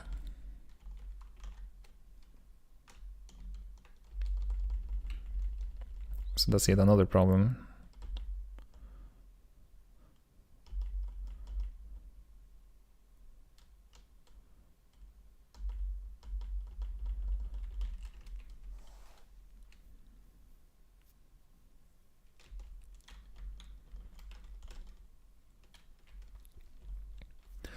This could probably be accounted for if ground snapping was using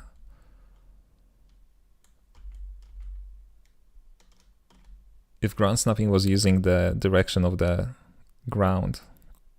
It would try to snap us here, because right now it tries to snap us back in this place, in this direction, and that works.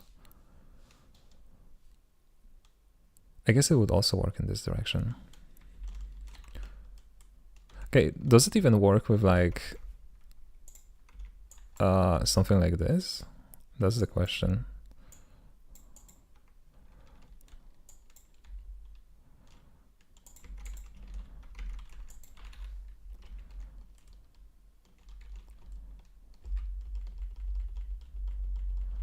Yeah, it does work like that.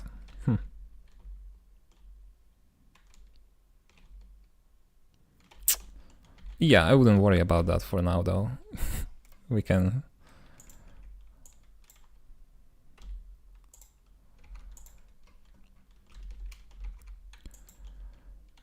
we can always come back to this once it's already used somewhere. Because right now, I don't think there's a single place in the entire playtest where a ramp like this is used.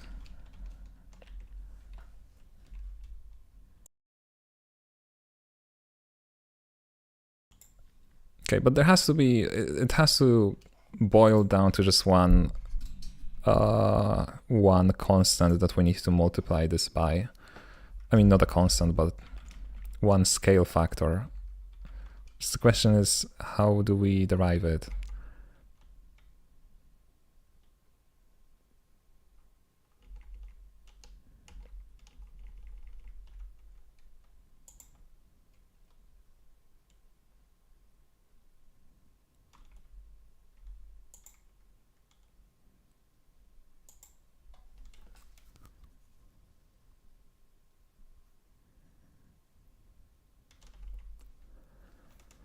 Because the previous implementation would just ram the collider into the wall, and then sliding would take care of that. But again, sliding uses projection.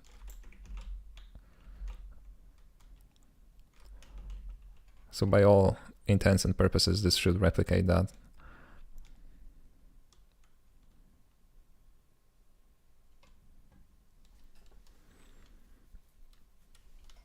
Katpai Yam, welcome to the stream.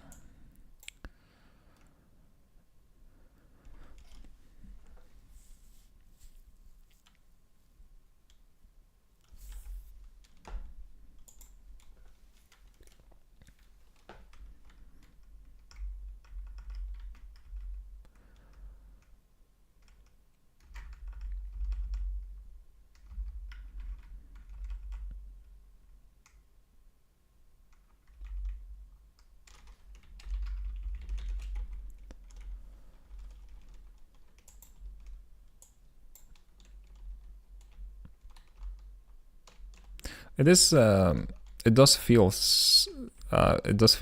weaker with this factor. It's just that the factor is wrong, I guess. Love seeing the progress after the switch from Unity. Are you still going for pixel art look or switching completely? I am still going for a pixel art look, and most of the videos about like pixel rendering and stuff like that are still relevant, and I'm still gonna be using the same techniques. The only thing that changes is the UI, because I don't want to make the UI pixel art. I want to make it HD, kind of like Celeste. Mostly because my OCD does not allow me to use a pixel font. That's like, well, how to put that? The game's resolution is like 480 times 270, right? And if I had to use a pixel font that matches this resolution, it would be really, really big. in order to like put a lot of information on the screen. So what I did in Unity was use a pixel art font that was like twice as small. So 1 pixel of the pixel art font would be 1/4 of an actual pixel.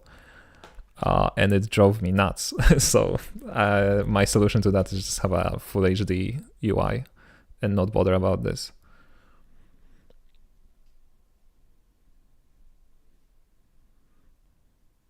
It's probably easier for you now that you have a full control over the renderer, right? Yes, that was like one of the main points. I wanted to switch to a different engine. Dealing with universal render pipeline in Unity was not the bestest of time.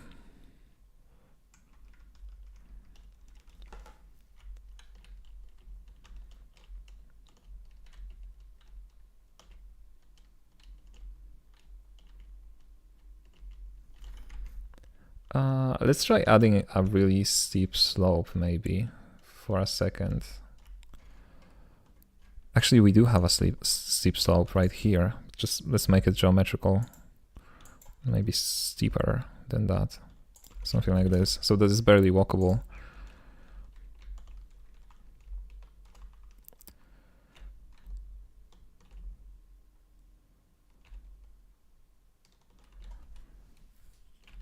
Yeah, so there is no slowdown, I think.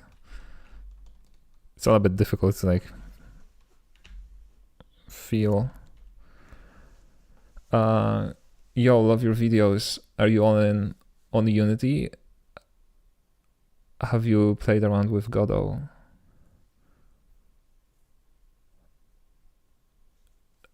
I'm not sure what you mean by that.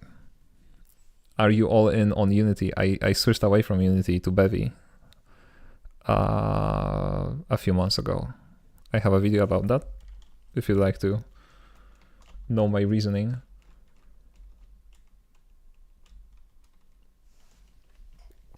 Also, welcome to the live stream, by the way. To answer the Godot question, I did play around with Godot. It is a good engine, and I would recommend this to most people. But it feels like I would suffer from the same problems as I do in Unity, which is the fact that the engine makes a lot of compromises in terms of extensibility and customization versus being beginner friendly, which is something that like, every engine needs to deal with. And just some engines, especially like Unity and Godot, they put the newcomers at a higher pedestal than power users, at least from my perspective. So the engine is like designed around making it accessible for people to use, which is a great thing, right? Because it lets a lot more people make video games. But if you're like a programmer like me and you like really finer control, I guess, over the engine, it just doesn't feel great to use them. I guess that would be my explanation. Again, not saying that Godot is bad, just saying that it's not for me.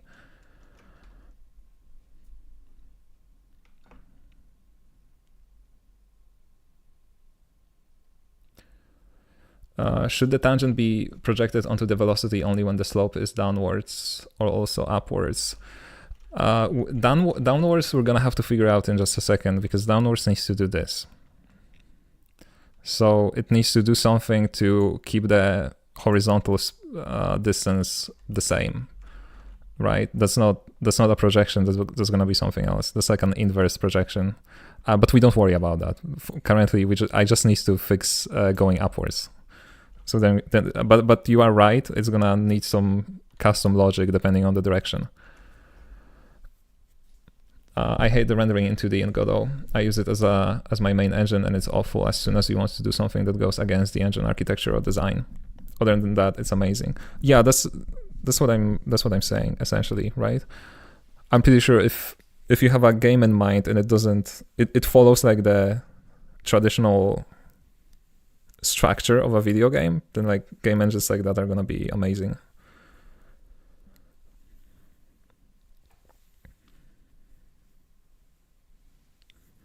Yeah, I'm a programming programmer full time and was looking for something more code first. Yeah, Bevy is a really good choice for that. Curious what are some areas you want more advanced control that you don't get. I don't have any experience with these engines at an advanced level, so not sure where they start to fall down. So most engines like that, universal engines, they follow a really 3D based rendering abstraction where they assume that the camera is a physical entity in the world. They treat textures and samplers as the same thing. They use the concept of materials, which is not something that, you know, a graphics card actually operates on. That's like a completely made up thing, centered around artists.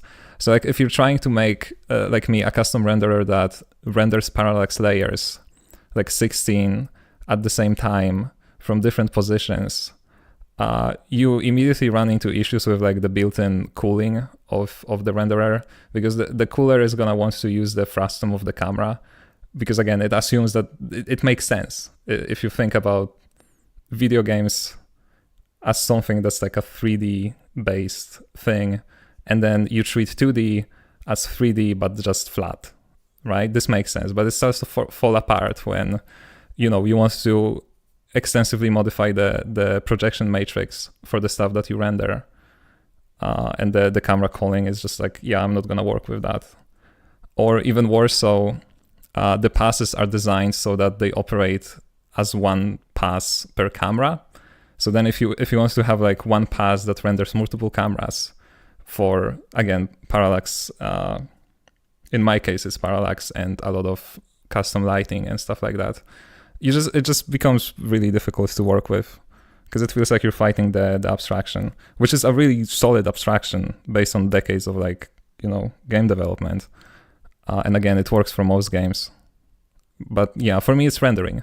I guess the short answer is rendering is where I need like really fine-grained control. Can't you find the new length of the tangent slope downwards by finding the vector that projected to the x-axis results into the velocity? Also, isn't this the same logic for upwards? Hold on. No, because for upwards it is projection. We want to make the velocity shorter. And for downwards we want to make it longer.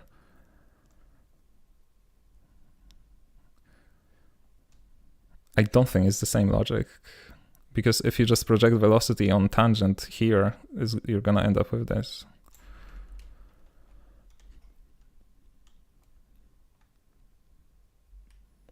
It's very interesting, thank you, no problem. Have you ever tried making a turn-based game? Feels like most game engines would be overkill for that. Though maybe the game engines would be good for animations between turns and stuff like that. No, I have not, sadly. I'm not a huge, you know, gamer when it comes to turn-based games. So I haven't, I'm not sure. I'm not sure what would be the best for that.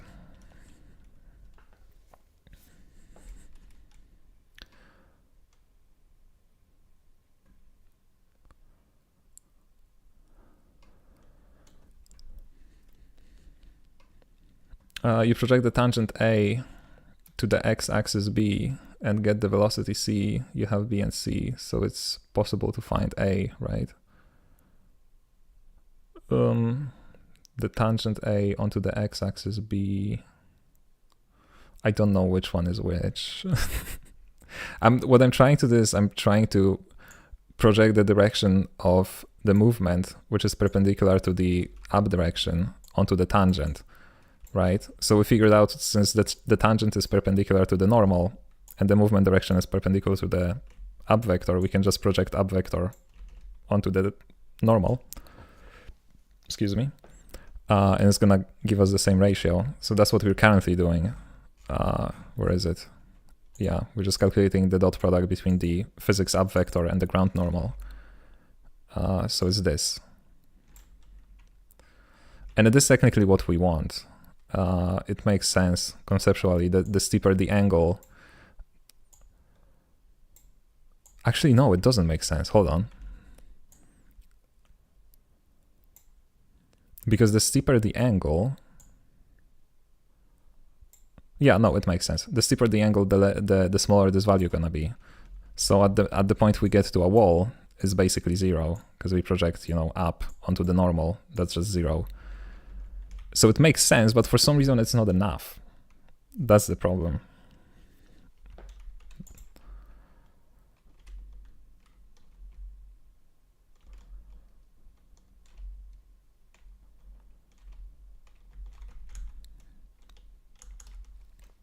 Okay, let me go back to setting up this little slope.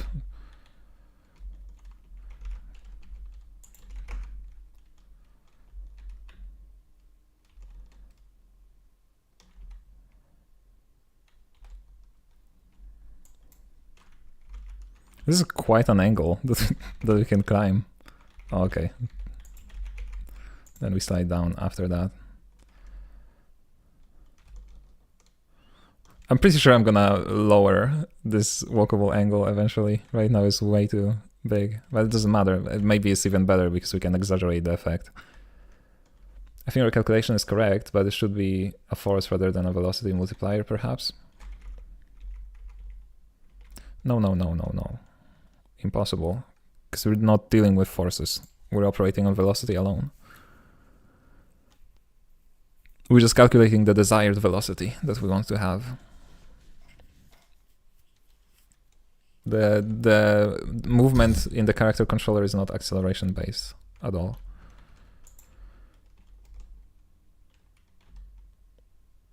Right, but something is happening. We are slowing down, right? As opposed to not having this slow speed correction.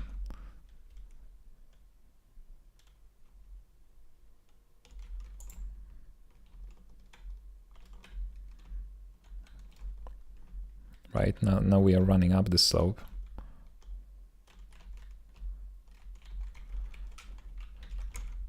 I think, at least. Hold on, let me check this again. Because I realized that I need to actually hold my keys correctly.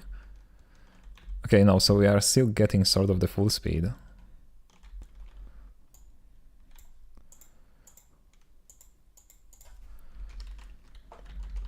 Check again the slope speed correction, if it's being actually calculated as anything.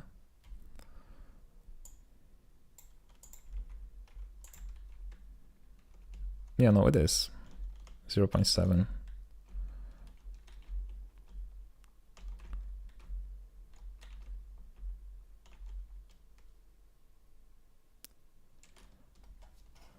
Yeah, what I mean is you need a higher order deceleration. The math works, but it's a linear reduction in speed where you probably want squared.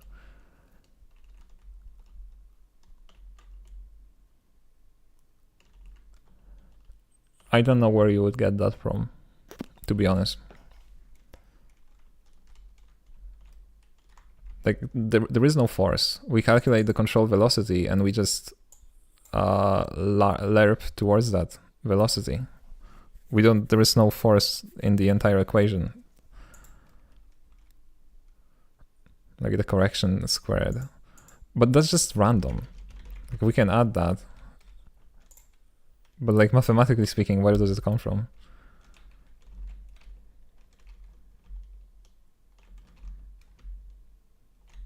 Right, now we get slowed down.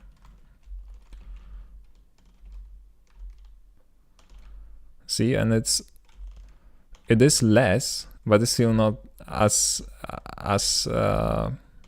it's not like in the original playtest. And in the original playtest, we would stop before hitting this circle. We would stop somewhere here. So we can like continue, you know, increasing the power, and it's gonna increase the limit. But that's just like a guess game. And there has to be a mathematical way of like replicating the original behavior.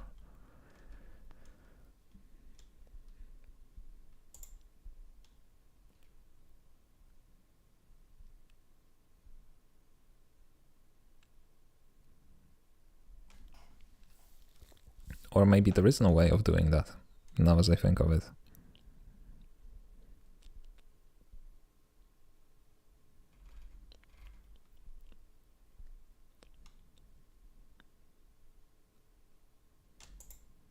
Maybe that's what it needs to be.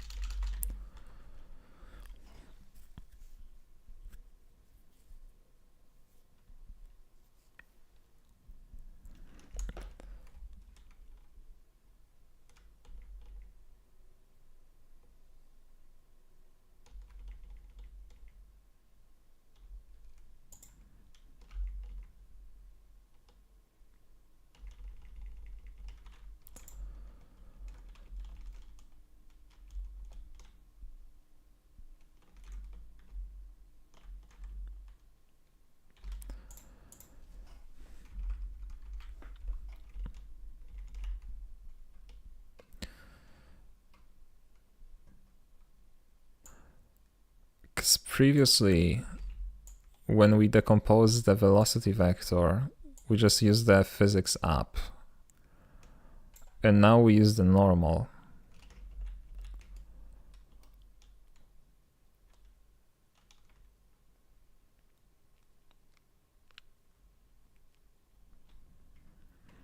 So I guess it just naturally prevents the loss of velocity as we hit the wall, because previously this would get shortened.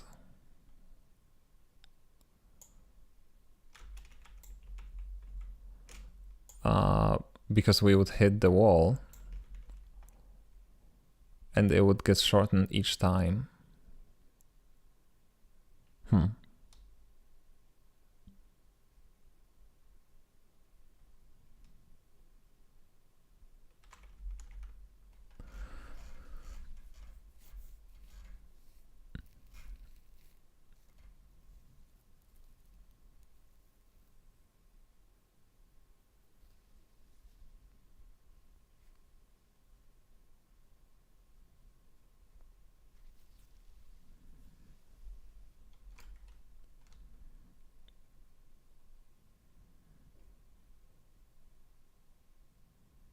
Yeah, this is where the reflection happens when we move the player controller.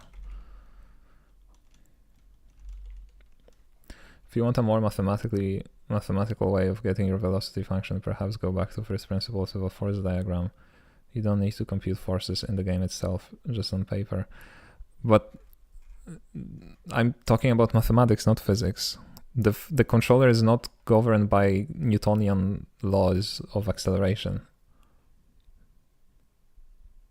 But mathematically speaking, there is a reason why changing the decomposition to a different orientation is causing the speed to increase.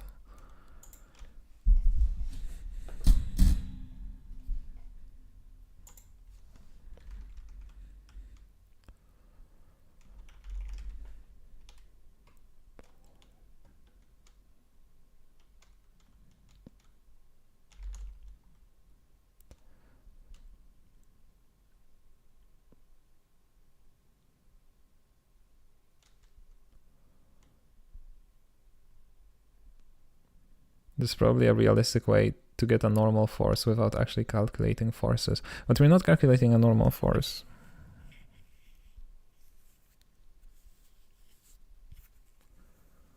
There was never a normal force in this equation to begin with.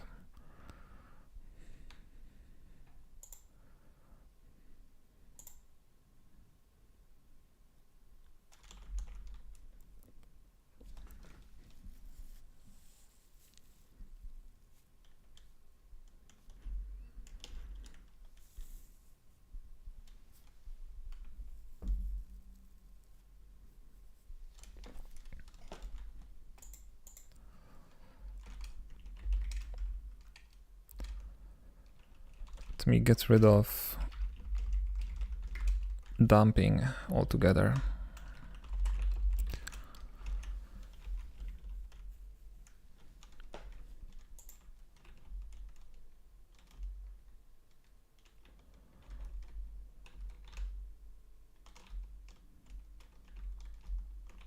Oh, that feels weird without damping.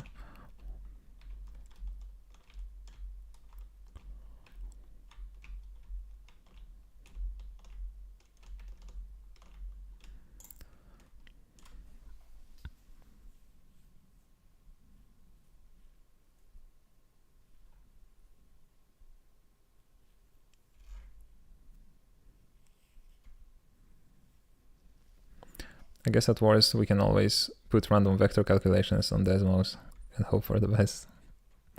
It's the only correct way to do math.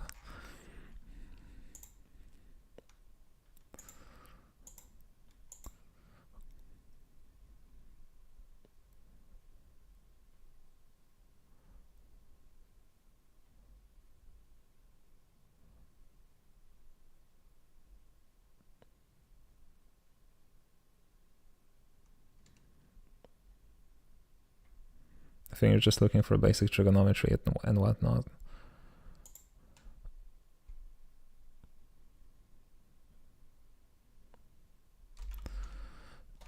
Yes, unless there's something about the integration that happens that preserves the velocity better.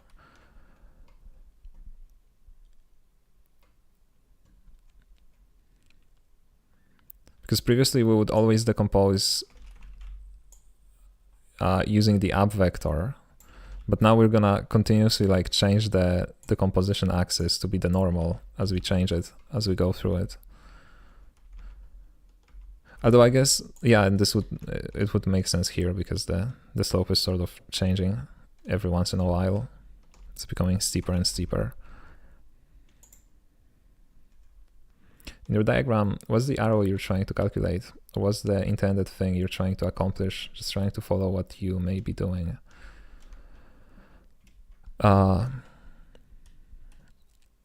When we calculate the velocity for the player controller resulting from the input, we're thinking about the horizontal velocity, so it's aligned to the slope. Previously, the way it would work is that we would take the previous velocity, decompose it using the up vector to get like, this is the y component. Like this was our previous velocity, right? So we decompose it into an up component and the left component or the right component, right? Whatever. And then the player controls only operate on the horizontal component. So what would happen is that the player would want to go to the left, and then the physics calculations would make it slide using sort of projection, right? And this projection, if I can find it, this projection is happening here, right? So I call it reflection, but it's not really a reflection here. We make it so that it slides in accordance to the projected vector onto the tangent. So now what we changed is that instead of using physics up for the composition, we're using the normal. So in this case, you know, we're taking like the normal, the component aligned to the normal, and then the component tangential to that normal. And the controls now operate on this vector. And we're trying to, the result of that is that the player has much greater speed. It's kind of as if you were to rotate this vector. And we want to take it back. So despite the different decomposition, we still end up with the similar speed. And the way I check for that is that I can run into this wall and I get a lot of velocity going upwards, right? This is like the maximum slope that I can walk up to, but I can slide much further if I get some velocity. So this is with the new decomposition. If we go back to the previous decomposition, with no slope correction or anything like that, it's gonna be much slower. Or much faster, hold on, because there's no damping with me. We go back to damping as well.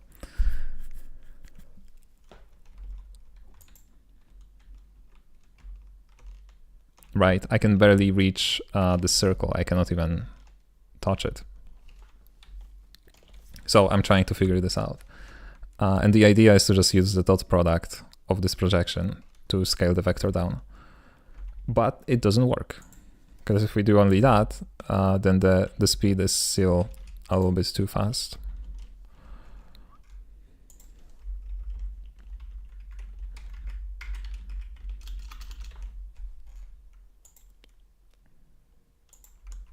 The pink arrow is the normal? Yes, yes, yes, yes.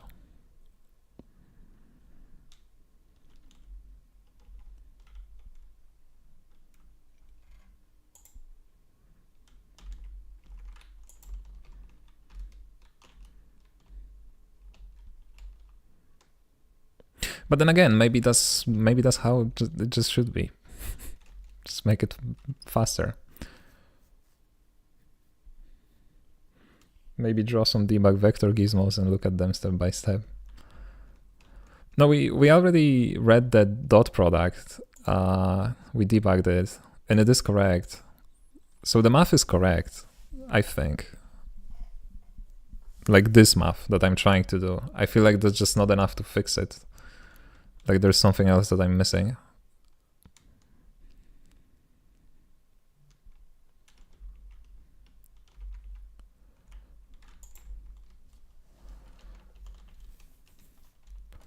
Okay, but I have a silly idea.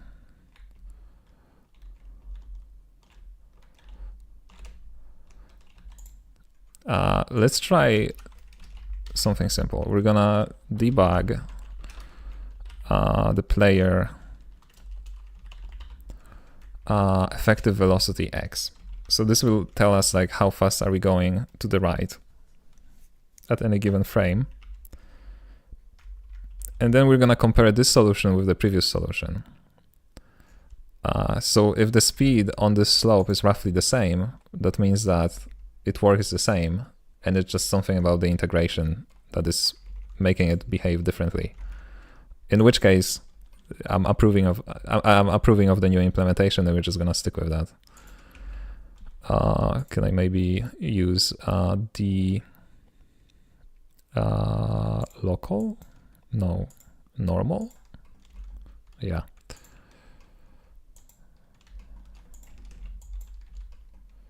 Let's make this deeper, so we have a lot of time to witness this. So what is the current implementation?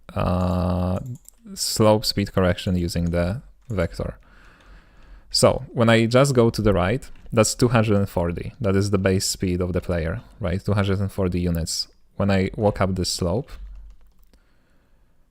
that's 120, so half of it. And now if we switch back to the initial implementation, the incorrect one, I guess, from the playtest. If the speed is 120, then it means that it works, mathematically speaking, right? Ooh, that's interesting. I cannot walk up this. I can like barely walk up this. Is it too steep? And if so, why doesn't it work?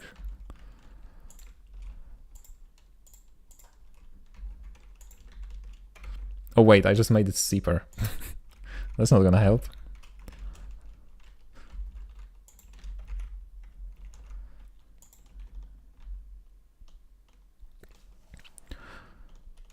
Okay, so the speed here is actually slower. It's 100.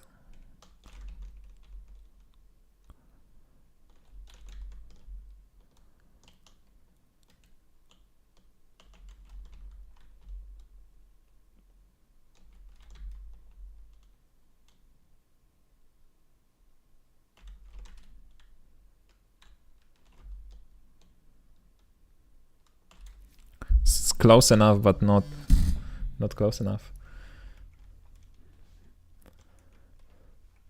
Is it a 45-degree slope? I think almost. Now check the new implementation with the changed slope. It's gonna be even faster. I'm gonna do it, but I feel like it's gonna be even faster, right? Because the slope is. Although maybe you're onto something.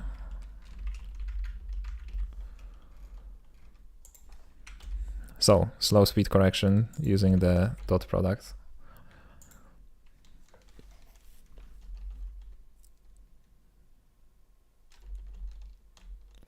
Yeah, 135.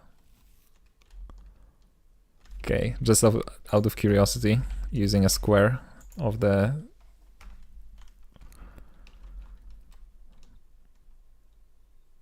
of the dot product. Okay, that is kind of that is kind of correct. Correct, but like not correct enough, because now it's 102 instead of 100.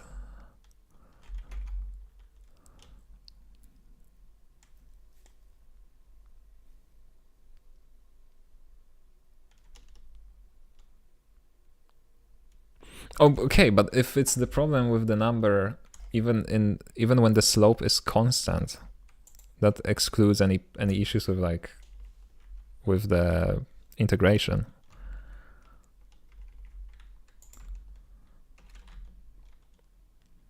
There has to be something about the math then.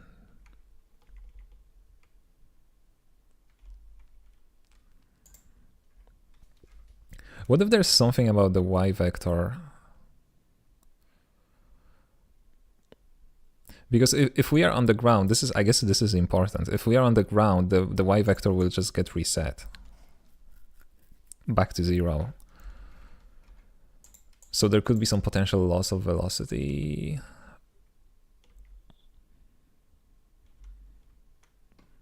Yeah, I'm gonna think about this during my break. So I'll see you again in 6 minutes. I'm gonna try to figure this out.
Okay, I am back. Okay, here's what you do. Make 2 or more slopes and compare the 2 methods on each other, on each, plotting the ratio of the 2 velocities. Whatever shape that is will inform the type of mathematical error you have of by a factor, a power, or something else more complex. Since it's a trigonometric problem, my guesses are constant factor, a square, or maybe a trigonometric function. Pretty easy to narrow down on a graph.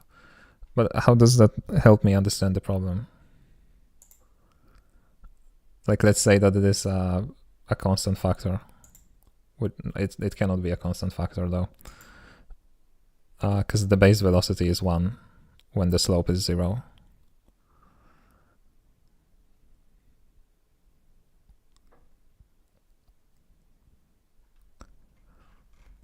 I'd like to, before we end up doing like empirical measurements here, like real engineers, I'd like to try and simplify it as much as possible, and just make the velocity in this specific case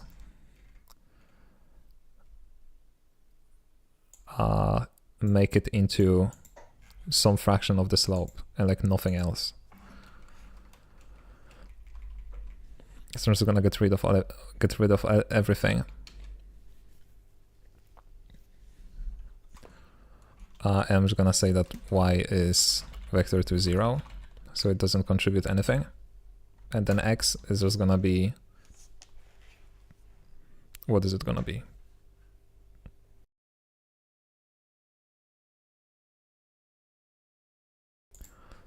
What's the problem again? Oh, brother. Just rewind back the live stream. I've made a quick little summary like 20 minutes ago. No, I don't want this. So x would just be whatever the control velocity is.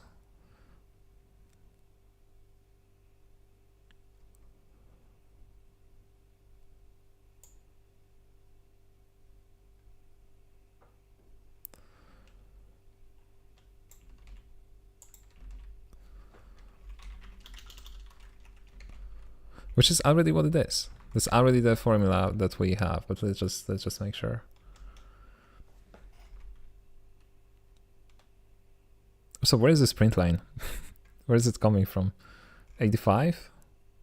Oh, here it is. Oh no, we still need it. What, am I crazy?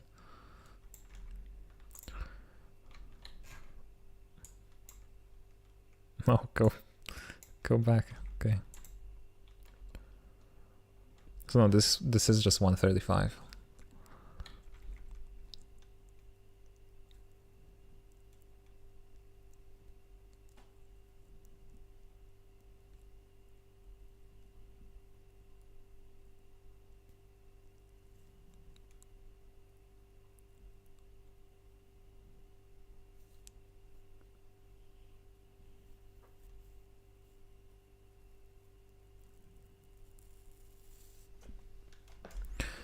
Okay. Another quick little test. Let me get rid of this. Go back to the original one.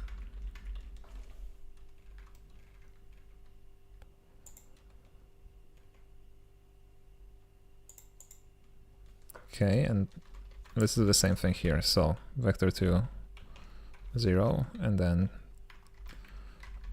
whatever the formula for control velocity is. So no damping, no nothing, just this pure basic formula that is being used here.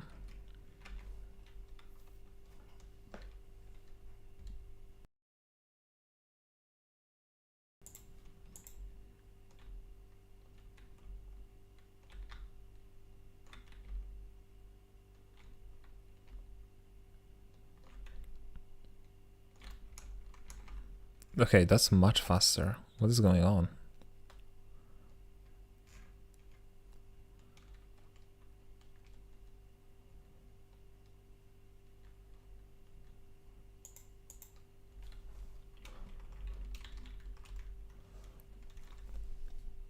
Is the dumping what slows the player down so much? Yeah, it is.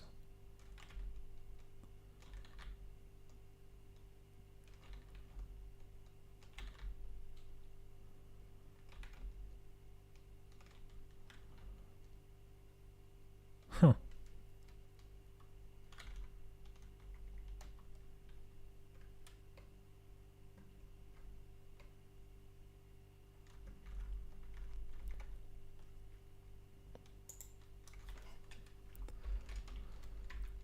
So if we get the correction going here, that would be 135.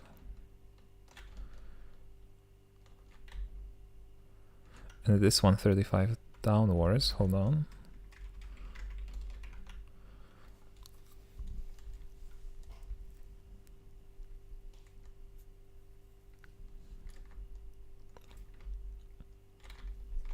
Hold on. I also need it here.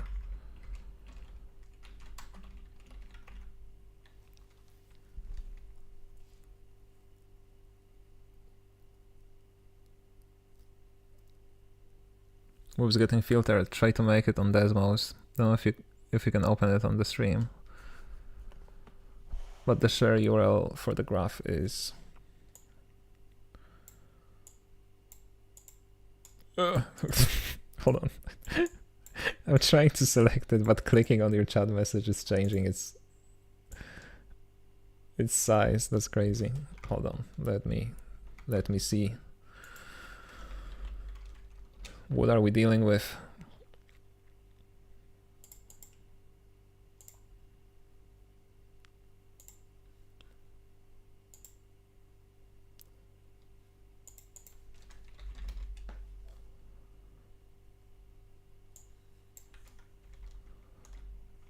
What is this? Hold on.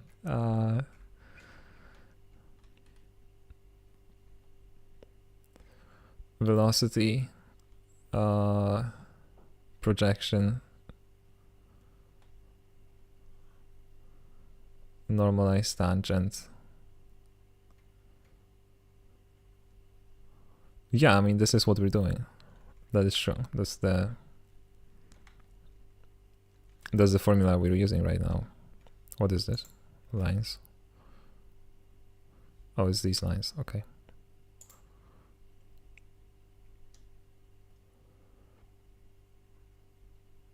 Can grab the points. Yeah, I get you. Like that's what we do, but it's not helping, right? Currently, like that alone does not work.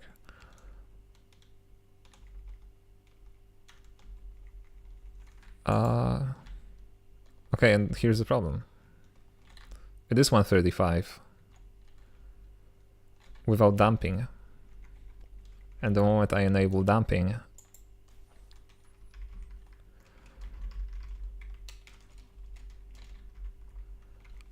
we get slowed down. Meaning that, see, now we're walking much slower. Meaning that the formula we're using is the correct one. Believe it or not. Because like it should be faster than it currently is in the current implementation, because the current implementation doesn't modify velocity, right? It modifies velocity in some specific cases, but these are not the cases where you just walk up a slope. So normally velocity is not modified, and then when we damp this using the previous velocity,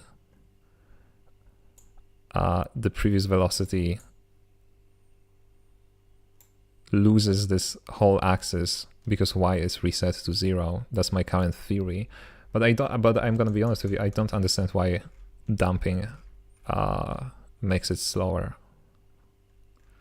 like that.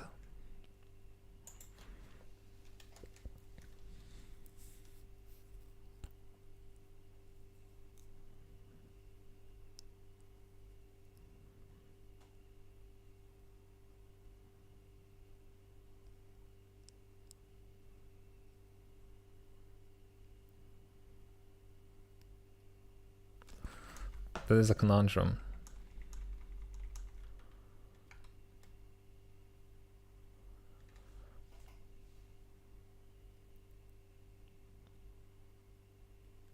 Are trying to make it same velocity while walking in either direction? No. Walking downwards should be faster. And we're gonna take care of that in a moment. I mean, yeah, at this point, I'm sure that the equation is correct. The previous behavior is not correct. And the incorrectness is caused by dumping. But I do not understand why dumping causes this.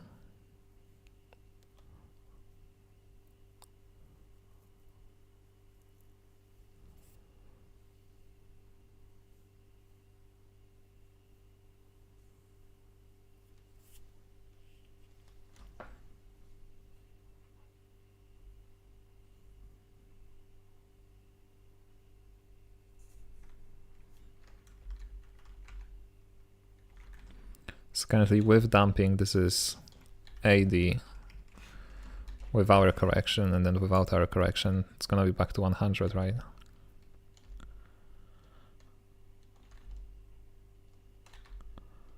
Yeah, it's 107, something like that.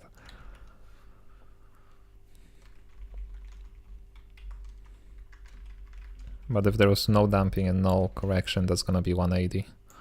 If I remember correctly.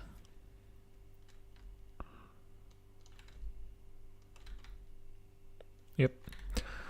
180 going upwards. Okay.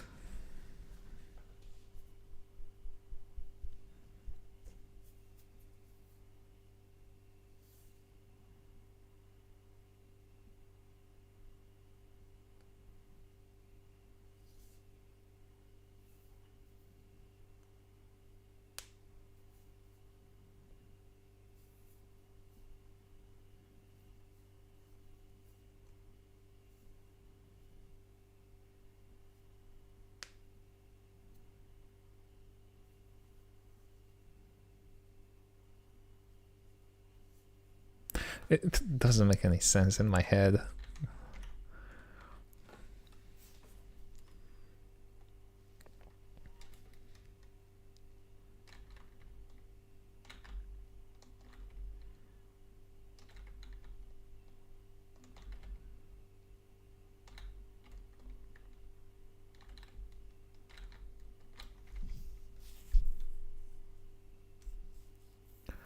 I have a Desmos graph, but I have no clue if it's applicable to the current conversation.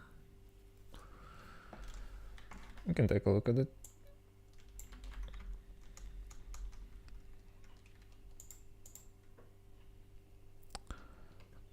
Let's do it like that.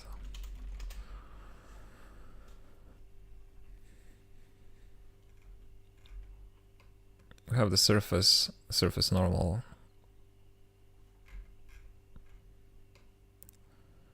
And the value of the normal, the x value of the normal.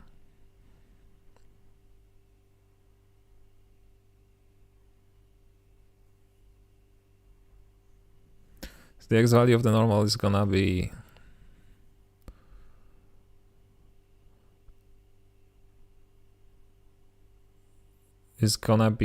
a dot product, right? That's a projection onto the x-axis.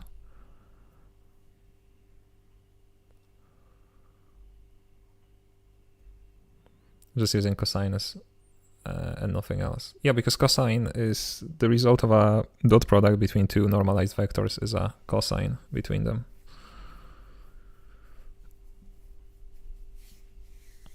If I remember correctly. So there's an equivalence. Yeah, but that's all trigonometry and the projection. But what is going on with the damping is currently preventing me from sleeping,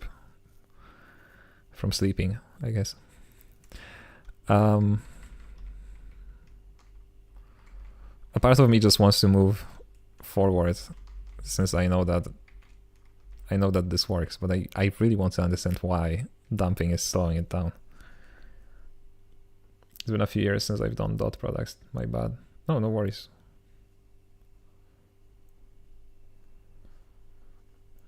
Dot AB Yeah, it's the length of A times the length of B times cosine. Yeah, that's what so I said normalized, right? Because if they are normalized, then the length of A and the length of B is just 1. So you can get rid of it. And then the dot product is just the cosine of the angle.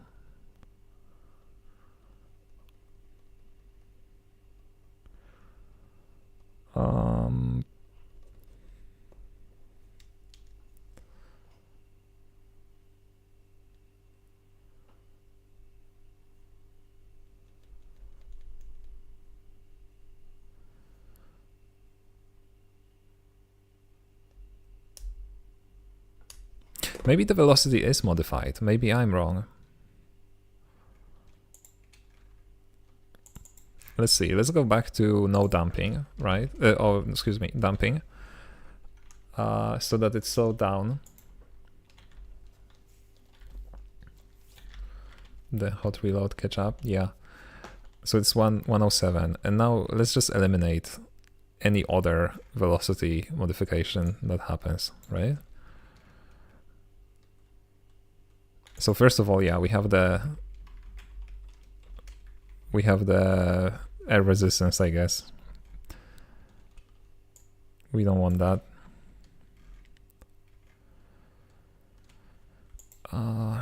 This is a little prevention. If you're trying to like walk up an angle that's too steep and you're kind of stationary, you're just not gonna go anywhere. But let's just comment this out just in case. And this happens when the wall is not walkable. So you're trying to walk up a slope that's too steep.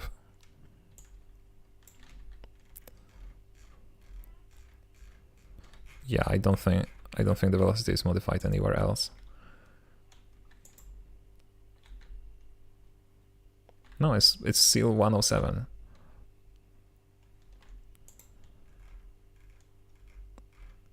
So whatever it is that is modifying it, it comes from the damping equation, which uses the previous velocity, which doesn't change. That's the wildest part. I guess let's debug that. Maybe.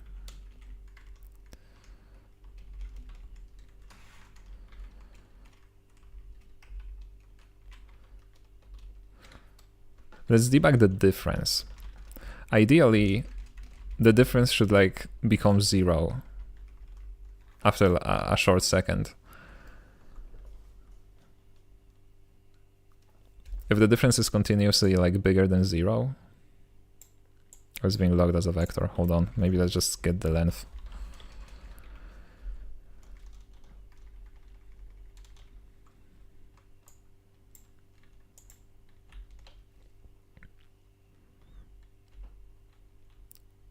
Okay, that's interesting. That is interesting. So when walking, the difference quickly approaches 0, and that's okay because that's damping, right? Once the velocity that we want and the velocity that we have become equal, the difference is gonna be 0. But it doesn't happen when I walk up the slope.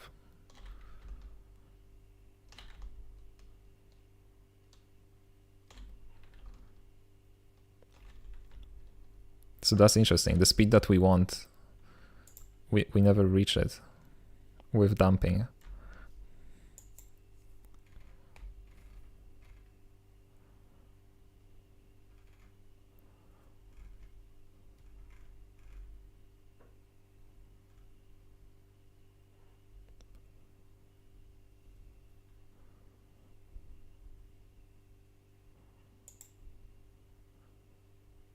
What is... Oh, that's damping. Never mind. I'm silly.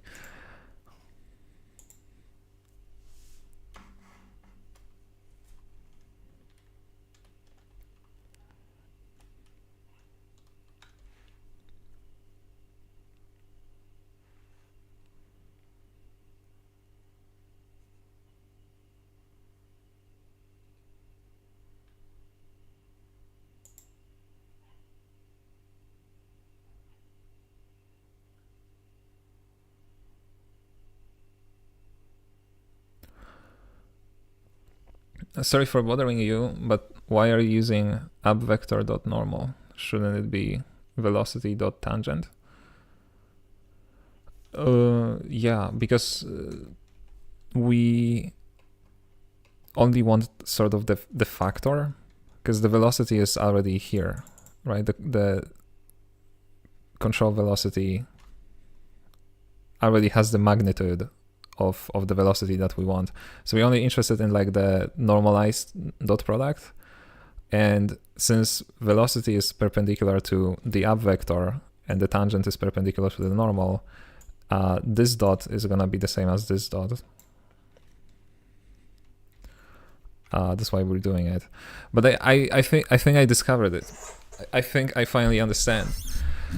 See, the control velocity has always been calculated alongside the normal of the ground.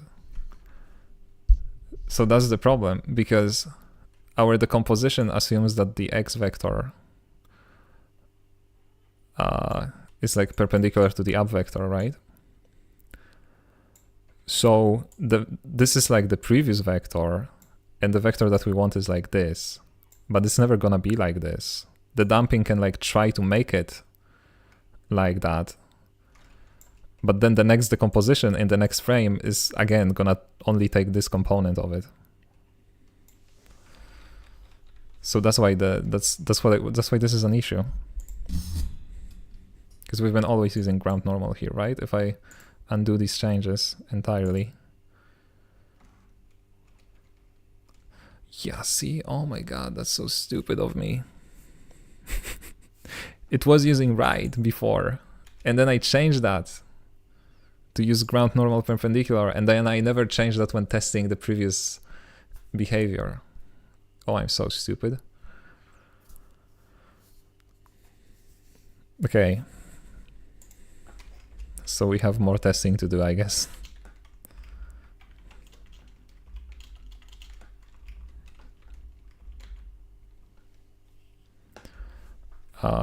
Back to the drawing board. This is our current solution. That I know. Please ignore the errors, that's just Rust Analyzer. Not liking that I run two processes at the same time. Okay, but hold on, I still need the debug with the velocity.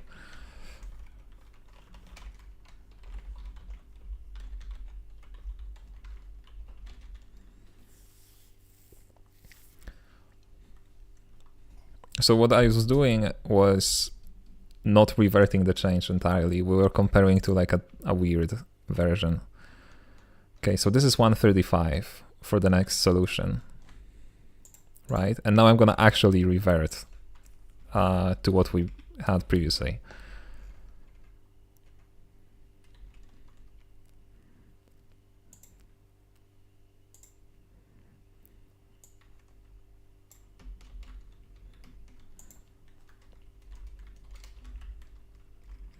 Here, that's the old computation.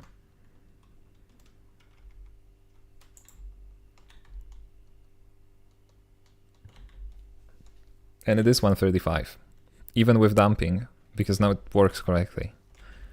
Okay. All of this is to say that the velocity is correct. So we still don't know why this new solution results in a higher time upwards, like here.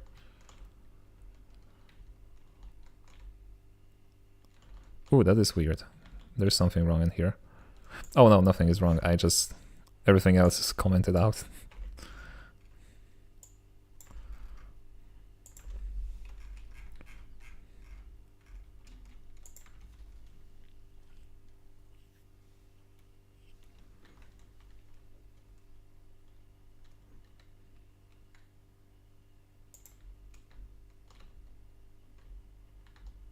Okay, so that's the previous solution, barely reaching the circle at the top.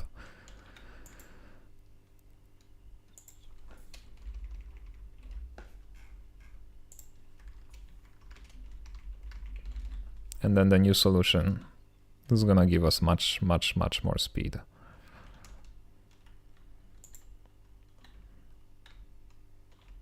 Yeah.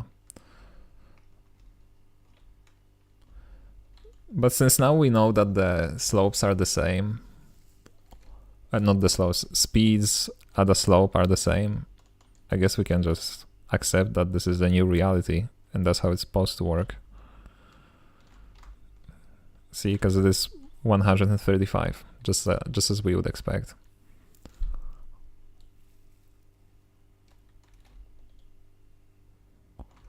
Yeah. Anyway, let's actually make it work in the other direction. Not worry about that. Maybe I'll come back to it and then I will, you know, reduce this further, but it seems like that's the correct way of handling it. For that vector you're trying to work out previously, for moving downward, I think is the physics up or down vector projected onto the tangent, assuming up and input are the same length. Hold on, let me pull that up. We're talking about this. I think it's the physics up or down vector projected onto the tangent, assuming up and input are the same length.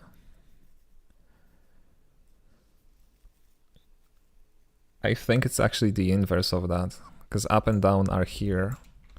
So like if you wanted to project the down vector, right, onto the tangent, assume that these are normalized, it doesn't matter.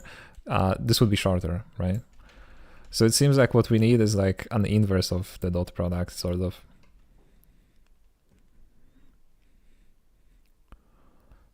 Because this is, hold on. Get some colors in here. This is gonna be the tangent vector, right? This is gonna be the normal vector.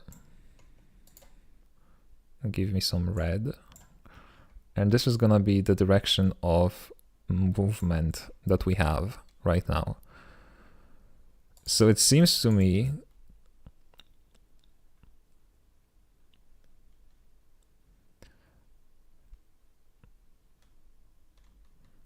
if we want the velocity to do this,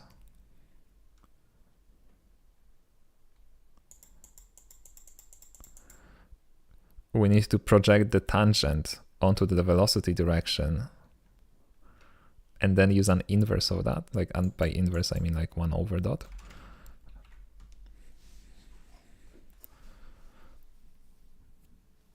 I think.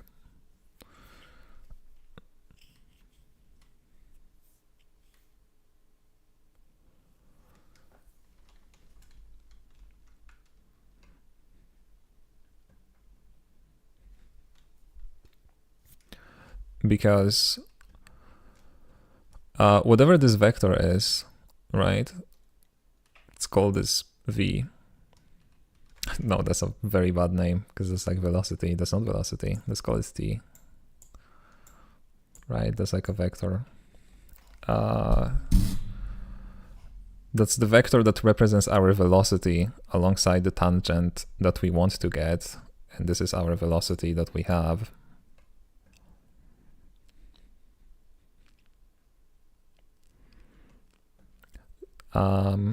And this is gonna be like the unit vector. Let's call it x. This is the unit vector of the velocity. So we do know that projecting this t onto the x is gonna give us v. Right? So if we just take the x vector and multiply it by the dot product, I should really set up my graphics tablet. It's getting ridiculous. If we get the dot product between, you know, the t vector and the x vector, that's gonna be our v vector. Except we need to solve for t. That's the problem here, I guess. What is the inverse of a dot product? That would be arcus cosine, right? Inverse cosine, whatever the name of it is. This is solvable, yeah, if we think of it as a cosine, because we can take the length of this vector here, right? We can take this out of the dot product and then replace it with a unit vector, with our tangent unit vector. And then this would be just a cosine between these two angles. Yeah, it's definitely solvable, but I need a quick little break. So we're gonna go back to this in 6 minutes.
I think I'm overcomplicating this actually. I don't think we're gonna need to inverse the cosine, because the moment we get rid of this vector here, of its length, and we're only interested in the tangent vector, right? We know that. That's a known thing. We know the tangent vector, we know the right vector in accordance to the gravity. So this whole thing is known.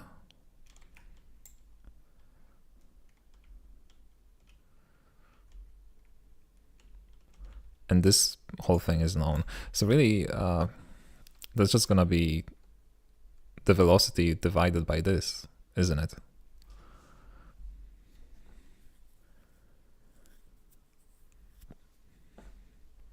Let me think about this though. Wait, we can't just divide a vector by a vector. That's not an operation that exists.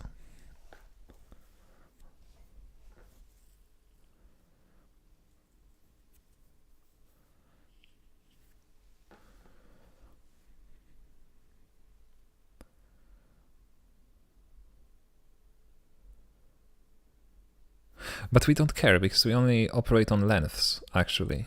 So this becomes 1, because that's just a unit vector.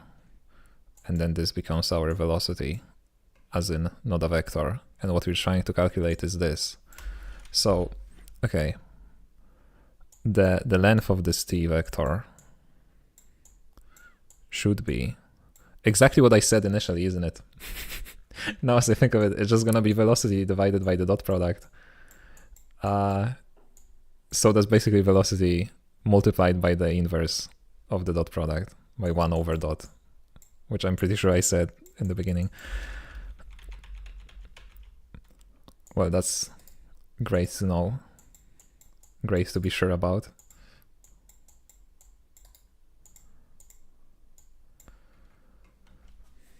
So instead of multiplying, we just need to divide, and that's it.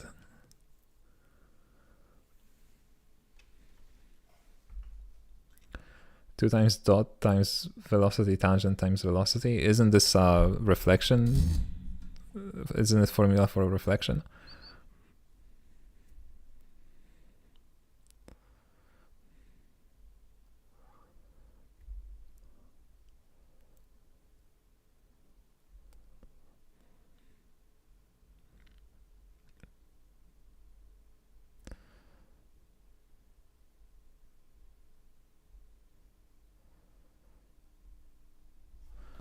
Two times dot velocity tangent times velocity. Yeah, but like you're assuming that these are equal.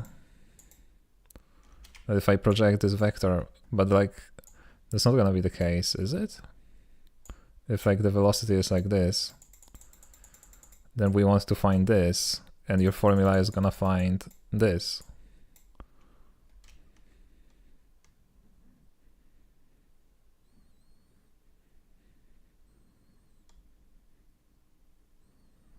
Right? Because that's gonna be twice times the projection of velocity onto the tangent. It's this times this. I feel like you just looked at this image and you assume that this is like, I don't know, this is always gonna be these two are always gonna have the same length or something. Regardless, I believe this is the formula. That now we just need to check if we're going down a slope. And also get rid of this debug.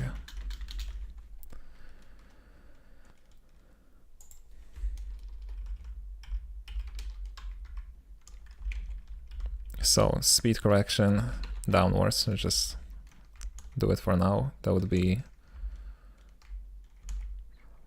1 over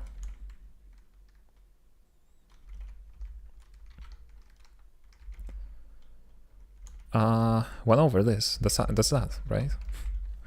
Because the dot product of, we went through this, right? The dot product of t and x is gonna be the same as the dot product of n and y.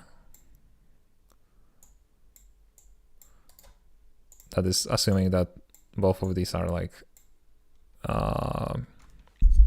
90 degrees angles.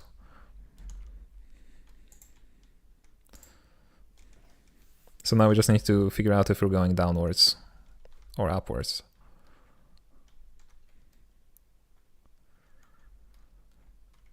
And I'm already doing this somewhere, because that's also just going to be a dot product. A dot product between the tangent and the y is going to tell us if we're going downwards or upwards, I think. I'm doing it here somewhere.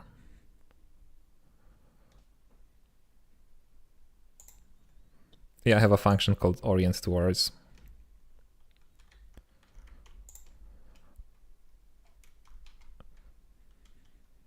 The tangent, so it makes that the tangent always points towards the positive thing.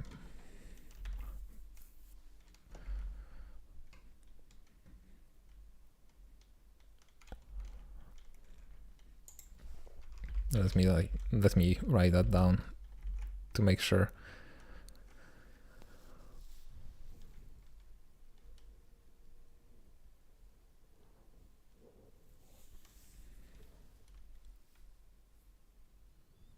No, actually, I think that... No, hold on. Oh, because it is complex, because it's not only about the tangent, it's also about which direction we want to go. It's gonna be a bit problematic to test.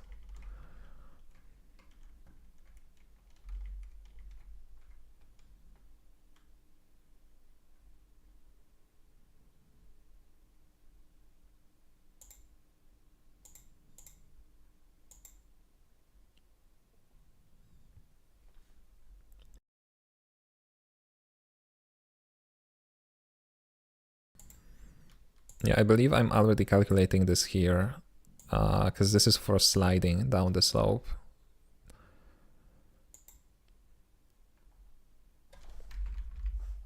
Mainly here. Yeah, let's, instead of thinking about this, let's just test it out.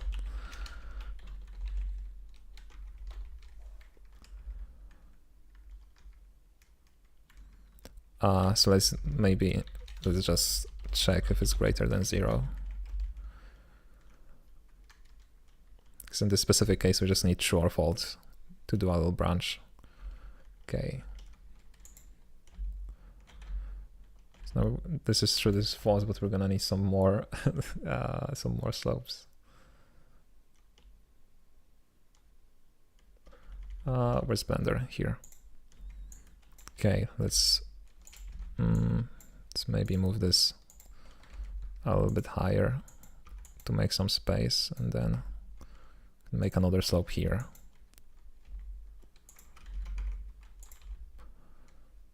And I'm gonna sink through the floor. So that's not the best outcome.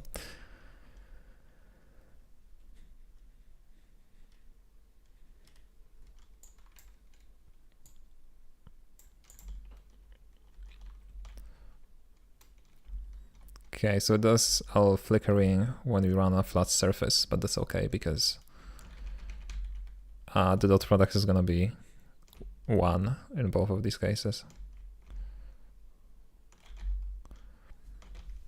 So this is true when we go uphill and then false when we go downhill. Yeah, true and false. True and false. Okay.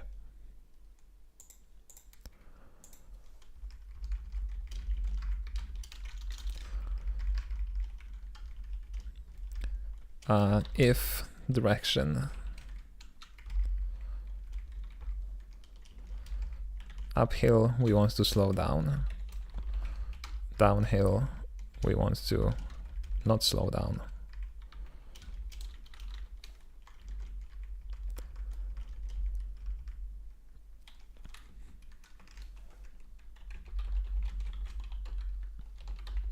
Let's call it walking uphill, just so that we know what this means. Okay, so now if it works, it should work ideally.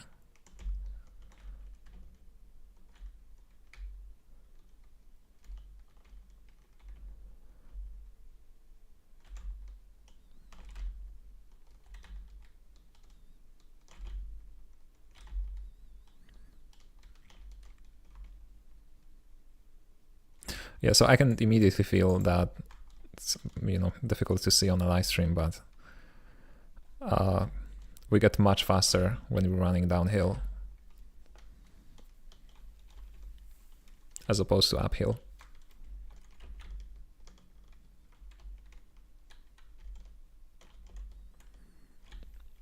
And then I guess this momentum here, we can leave it. Who knows, maybe this could be a mechanic. Even like here, right, having to run up this and then use the anchor is kind of fun idea. Ooh, I wonder, hold on. I wonder if we were to get like a launcher, let's steal it from here.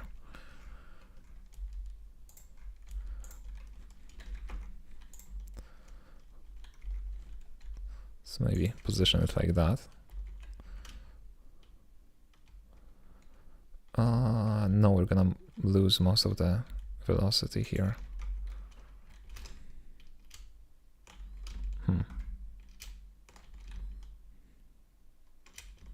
Well, I don't know, it really helps. I was thinking that maybe it could be like a bit of a catapult or something. But not with the current power of this thing.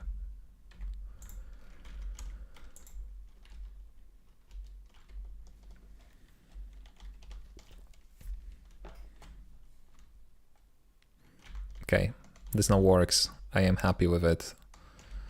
Let's go see if the thingy works as well. You know, the very reason we did all of what we've just done. Okay, that's awesome.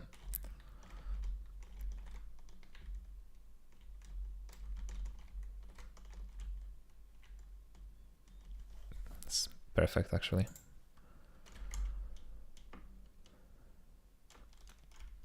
Okay, that was a weird tangent. I get it. Only the bestest of jokes on this channel. So now we should probably clean this up a little bit. First of all, I don't like the fact that we first check if we are grounded and then if ground normal is something, and then we have the exact same if statement here.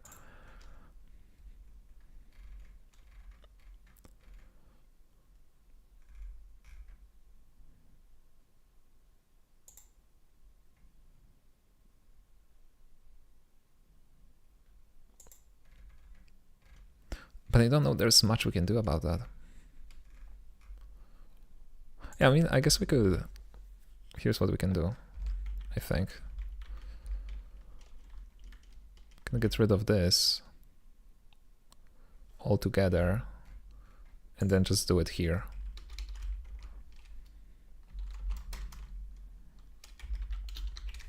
This is gonna be X, that's gonna be Y.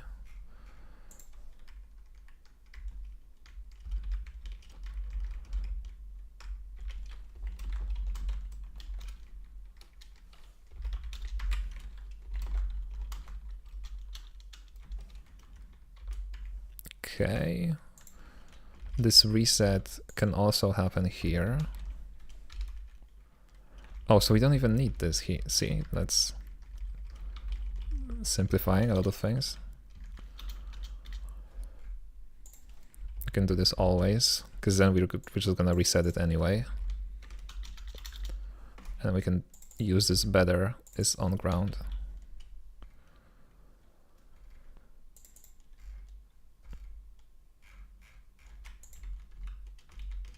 I guess we can even do this. Can we?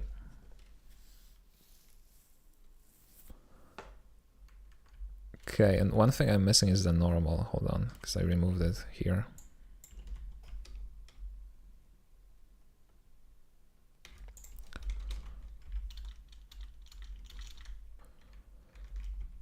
Oh, okay, so that's just the ground normal, like that. Okay.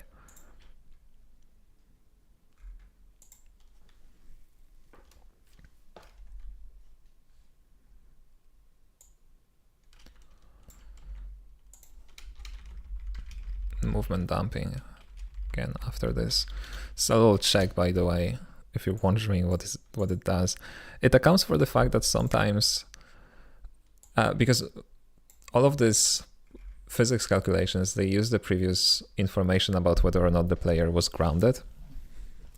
But in case where the up vector changes, this may no longer be valid because, you know, we were grounded according to the previous frame because the up vector was pointing upwards, for example, but now it's pointing downwards. So technically we're no longer grounded because what used to be the ground is now the ceiling. That's why this additional check is happening here.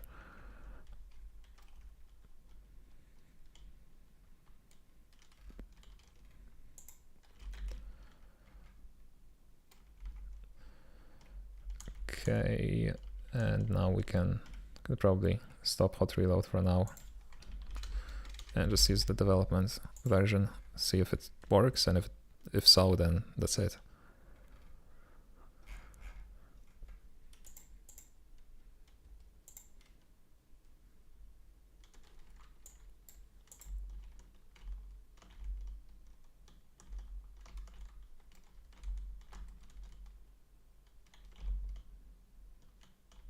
Yeah, okay.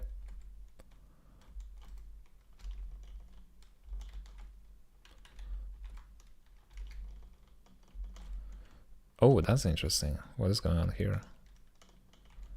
Oh, no, it's just the physics issue that I talked about at the beginning of the live stream, I think. At least I hope so. That's interesting.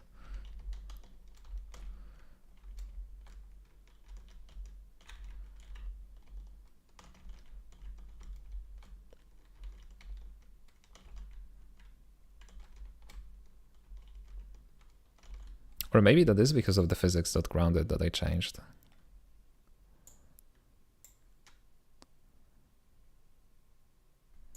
Hold on.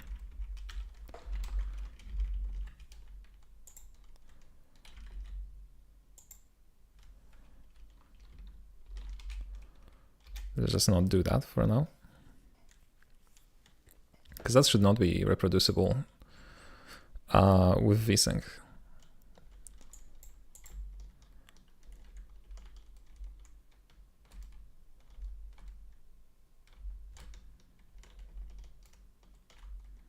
Okay, that's correct. And that's not correct. Huh.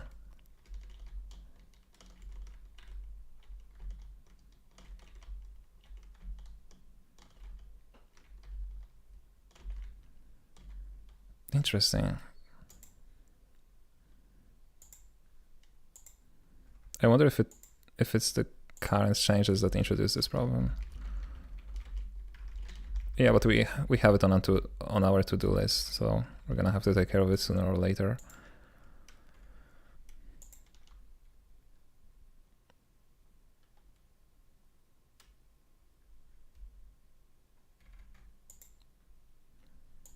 Yeah, I think for now this is gonna stay. Right? Do I have it in my to-do? Yeah.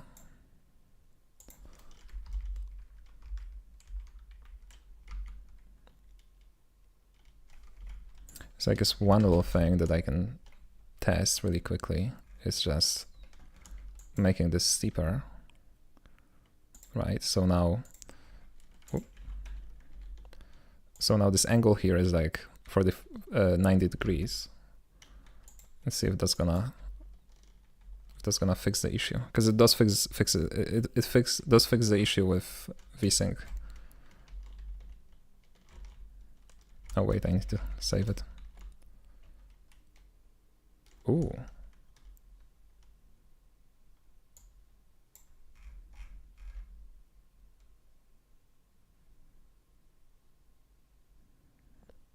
Oh, okay. The player's anchor disappeared.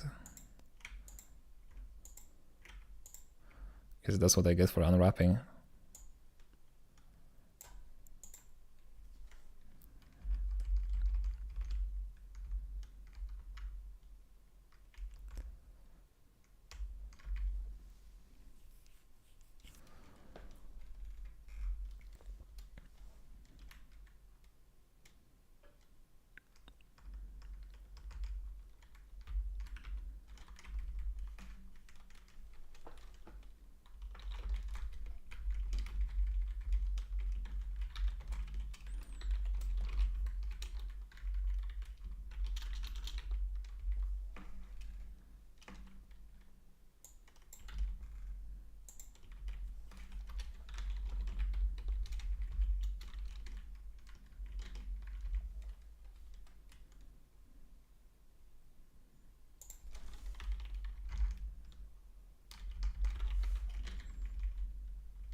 Yeah, so now if the anchor doesn't exist, which again in a normal game probably wouldn't happen, unless the section of the world got unloaded, I guess. I feel like using unwraps anywhere in the code is not a good idea in general, even if it's technically not possible to happen. But yeah, if the anchor no longer exists, we're just gonna go back to the free run state and return and do nothing else. Because what happened was that the level got reloaded while I was interacting with an anchor, and it caused a panic because of this unwrap.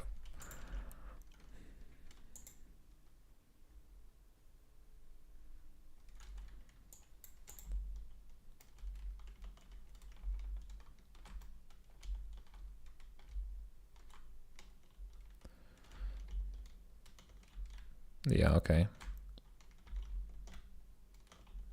No, it's also sometimes happens, sometimes it doesn't.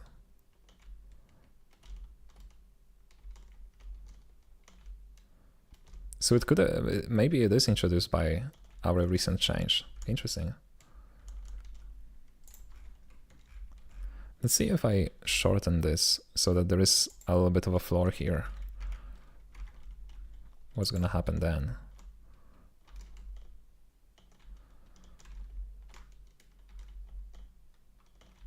Yeah, it's not predictable. I don't like that.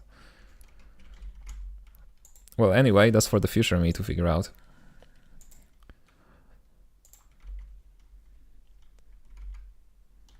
Suppose I can close Blender, commit these changes so far. It's a little anchor fix.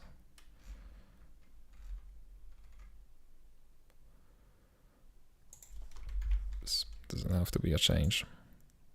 Oh wait, like this, okay.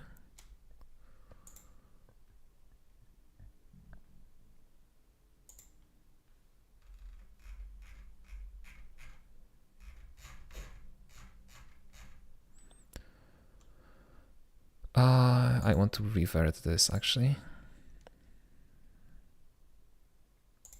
Okay, we can commit the rest.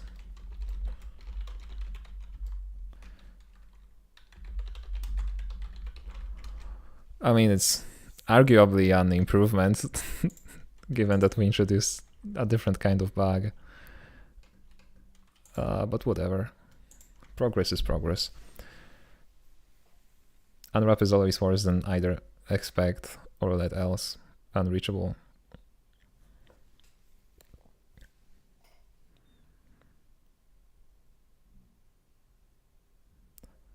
Yeah, but that's like ideological thing, right? As in how you work with the code. But like from the player perspective, all of them result in the game closing. Right, like the player is not gonna care if there's a reason. If the game is like, oh, you know, the game crashed because there was no anchor entity. But I get what she's saying.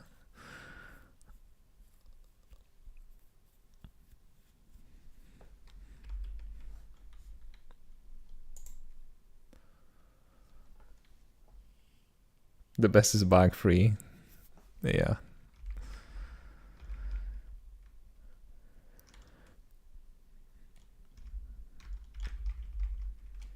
It's not even for no vsync now, that's just always.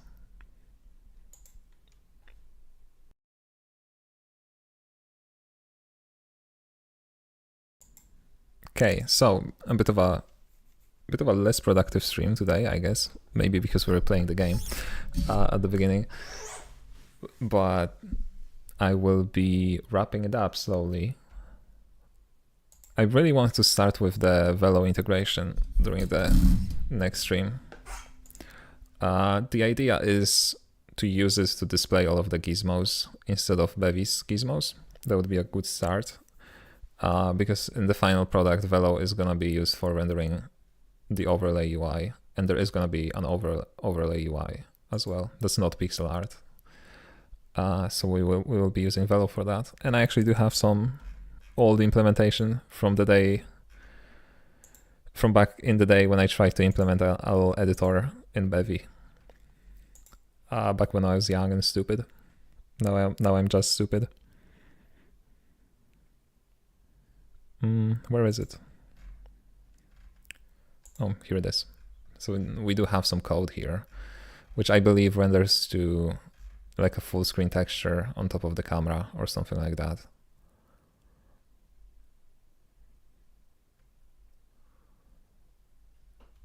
Yeah, I believe the current approach, yeah, it just renders a node, a full screen node with the target texture. Ideally, what we would do instead is write a custom node for the render graph, not like a UI node, but the graph node, and have Velo render to that instead. I think that would be the correct way of handling that.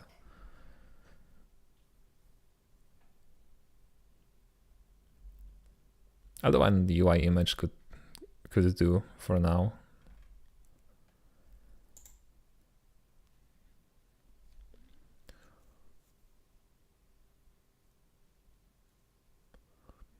The Bevy Discord, there's a short discussion in a thread from Cart about a recent Velo thing he did.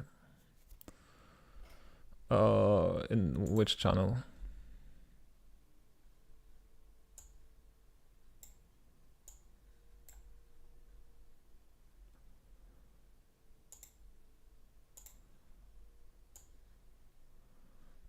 In the showcase.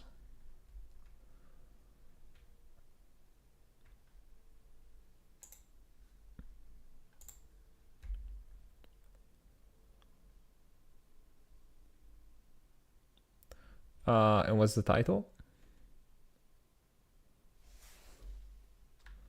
of the thread?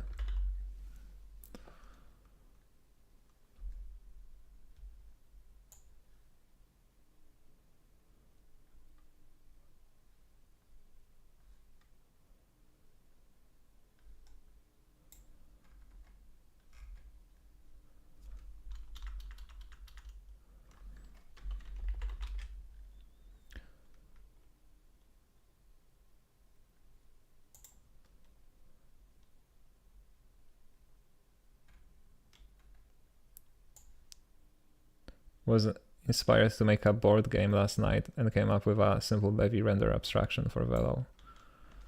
Oh, I cannot find that because I type in Velo in the name and it's not there.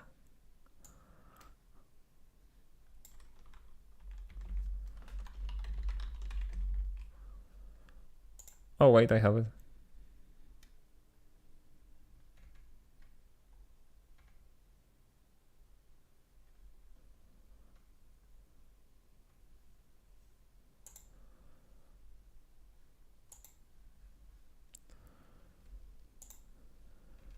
Oh, let's see.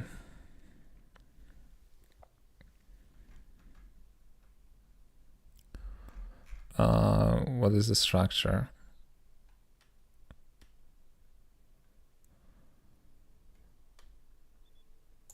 Render scenes.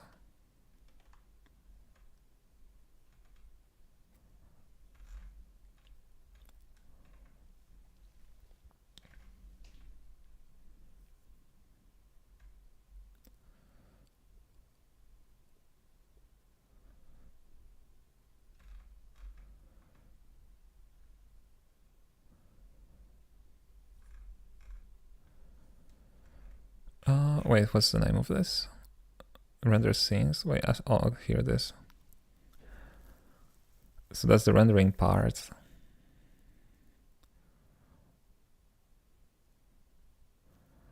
Yeah. Yeah, so it is much closer to the Velo example for Bevy, because it's like each scene here has its own image that's being rendered to. But other than that, it's pretty much the same thing. I do wonder where is rendering happening.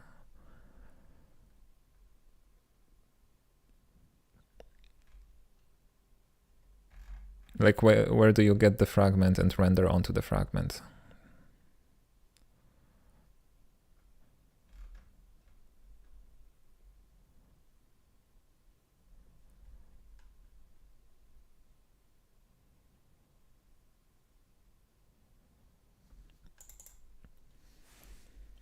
Oh man, there's no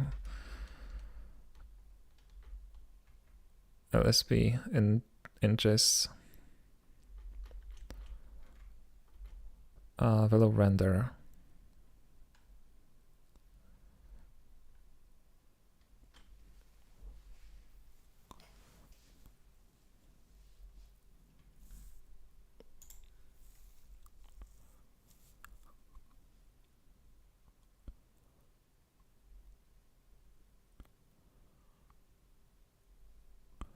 Post update add velo scene and then velo render. Okay, velo render calls component.render with the scene. Yeah, okay, so rendering is happening on the main thread, which I was curious about how that should be structured. So I guess I'm gonna follow the same logic. Because for a second I was like, maybe I should extract the data into the render world, and then the render world should do the rendering onto the fragments.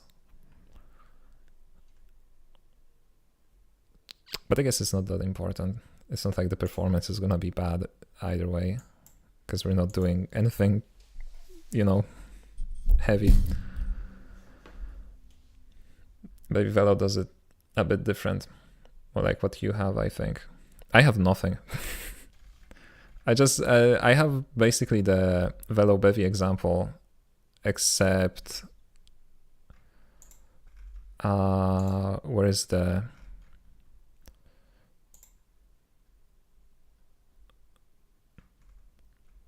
I think I do everything in a similar way.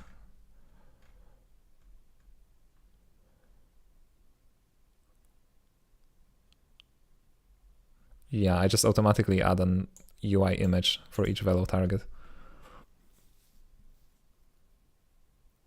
They use a single screen space texture they render to.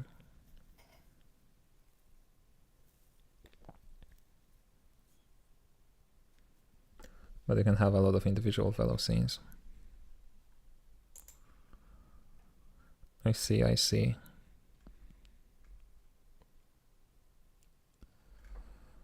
Yeah, because I think they changed it somewhat recently, now that I look at this code, because there used to be this other thing called a fragment, a scene fragment. And so you used to like use scene fragments to render or like store the commands, rendering commands, and then you could like combine fragments together in a scene. And I believe they changed it so that scenes and fragments are the same thing. So you can just combine scenes together. Right? Because wait, what is a Velo fragment? Yeah, now Velo fragments is just a scene. So what I do here is I create a singular scene and then iterate over all of the fragments and just append them. You can see that my nomenclature is like outdated because it was based on the previous example when fragment existed. But now a fragment is just a scene. Okay. Yeah, so that's something that I really want to get into because we drastically, no. I don't know how to say that. We really need a UI in our demos because there are so many settings that I'd like to have and stuff like that, and I just don't have a way to add them. Okay, anyway, that will be it for today. Thanks for tuning in, as always. And, you know, good luck with your projects. Have a great rest of the day, evening, night, morning. I'll see you hopefully 2 days from now, right? On Tuesday. Yeah, see ya.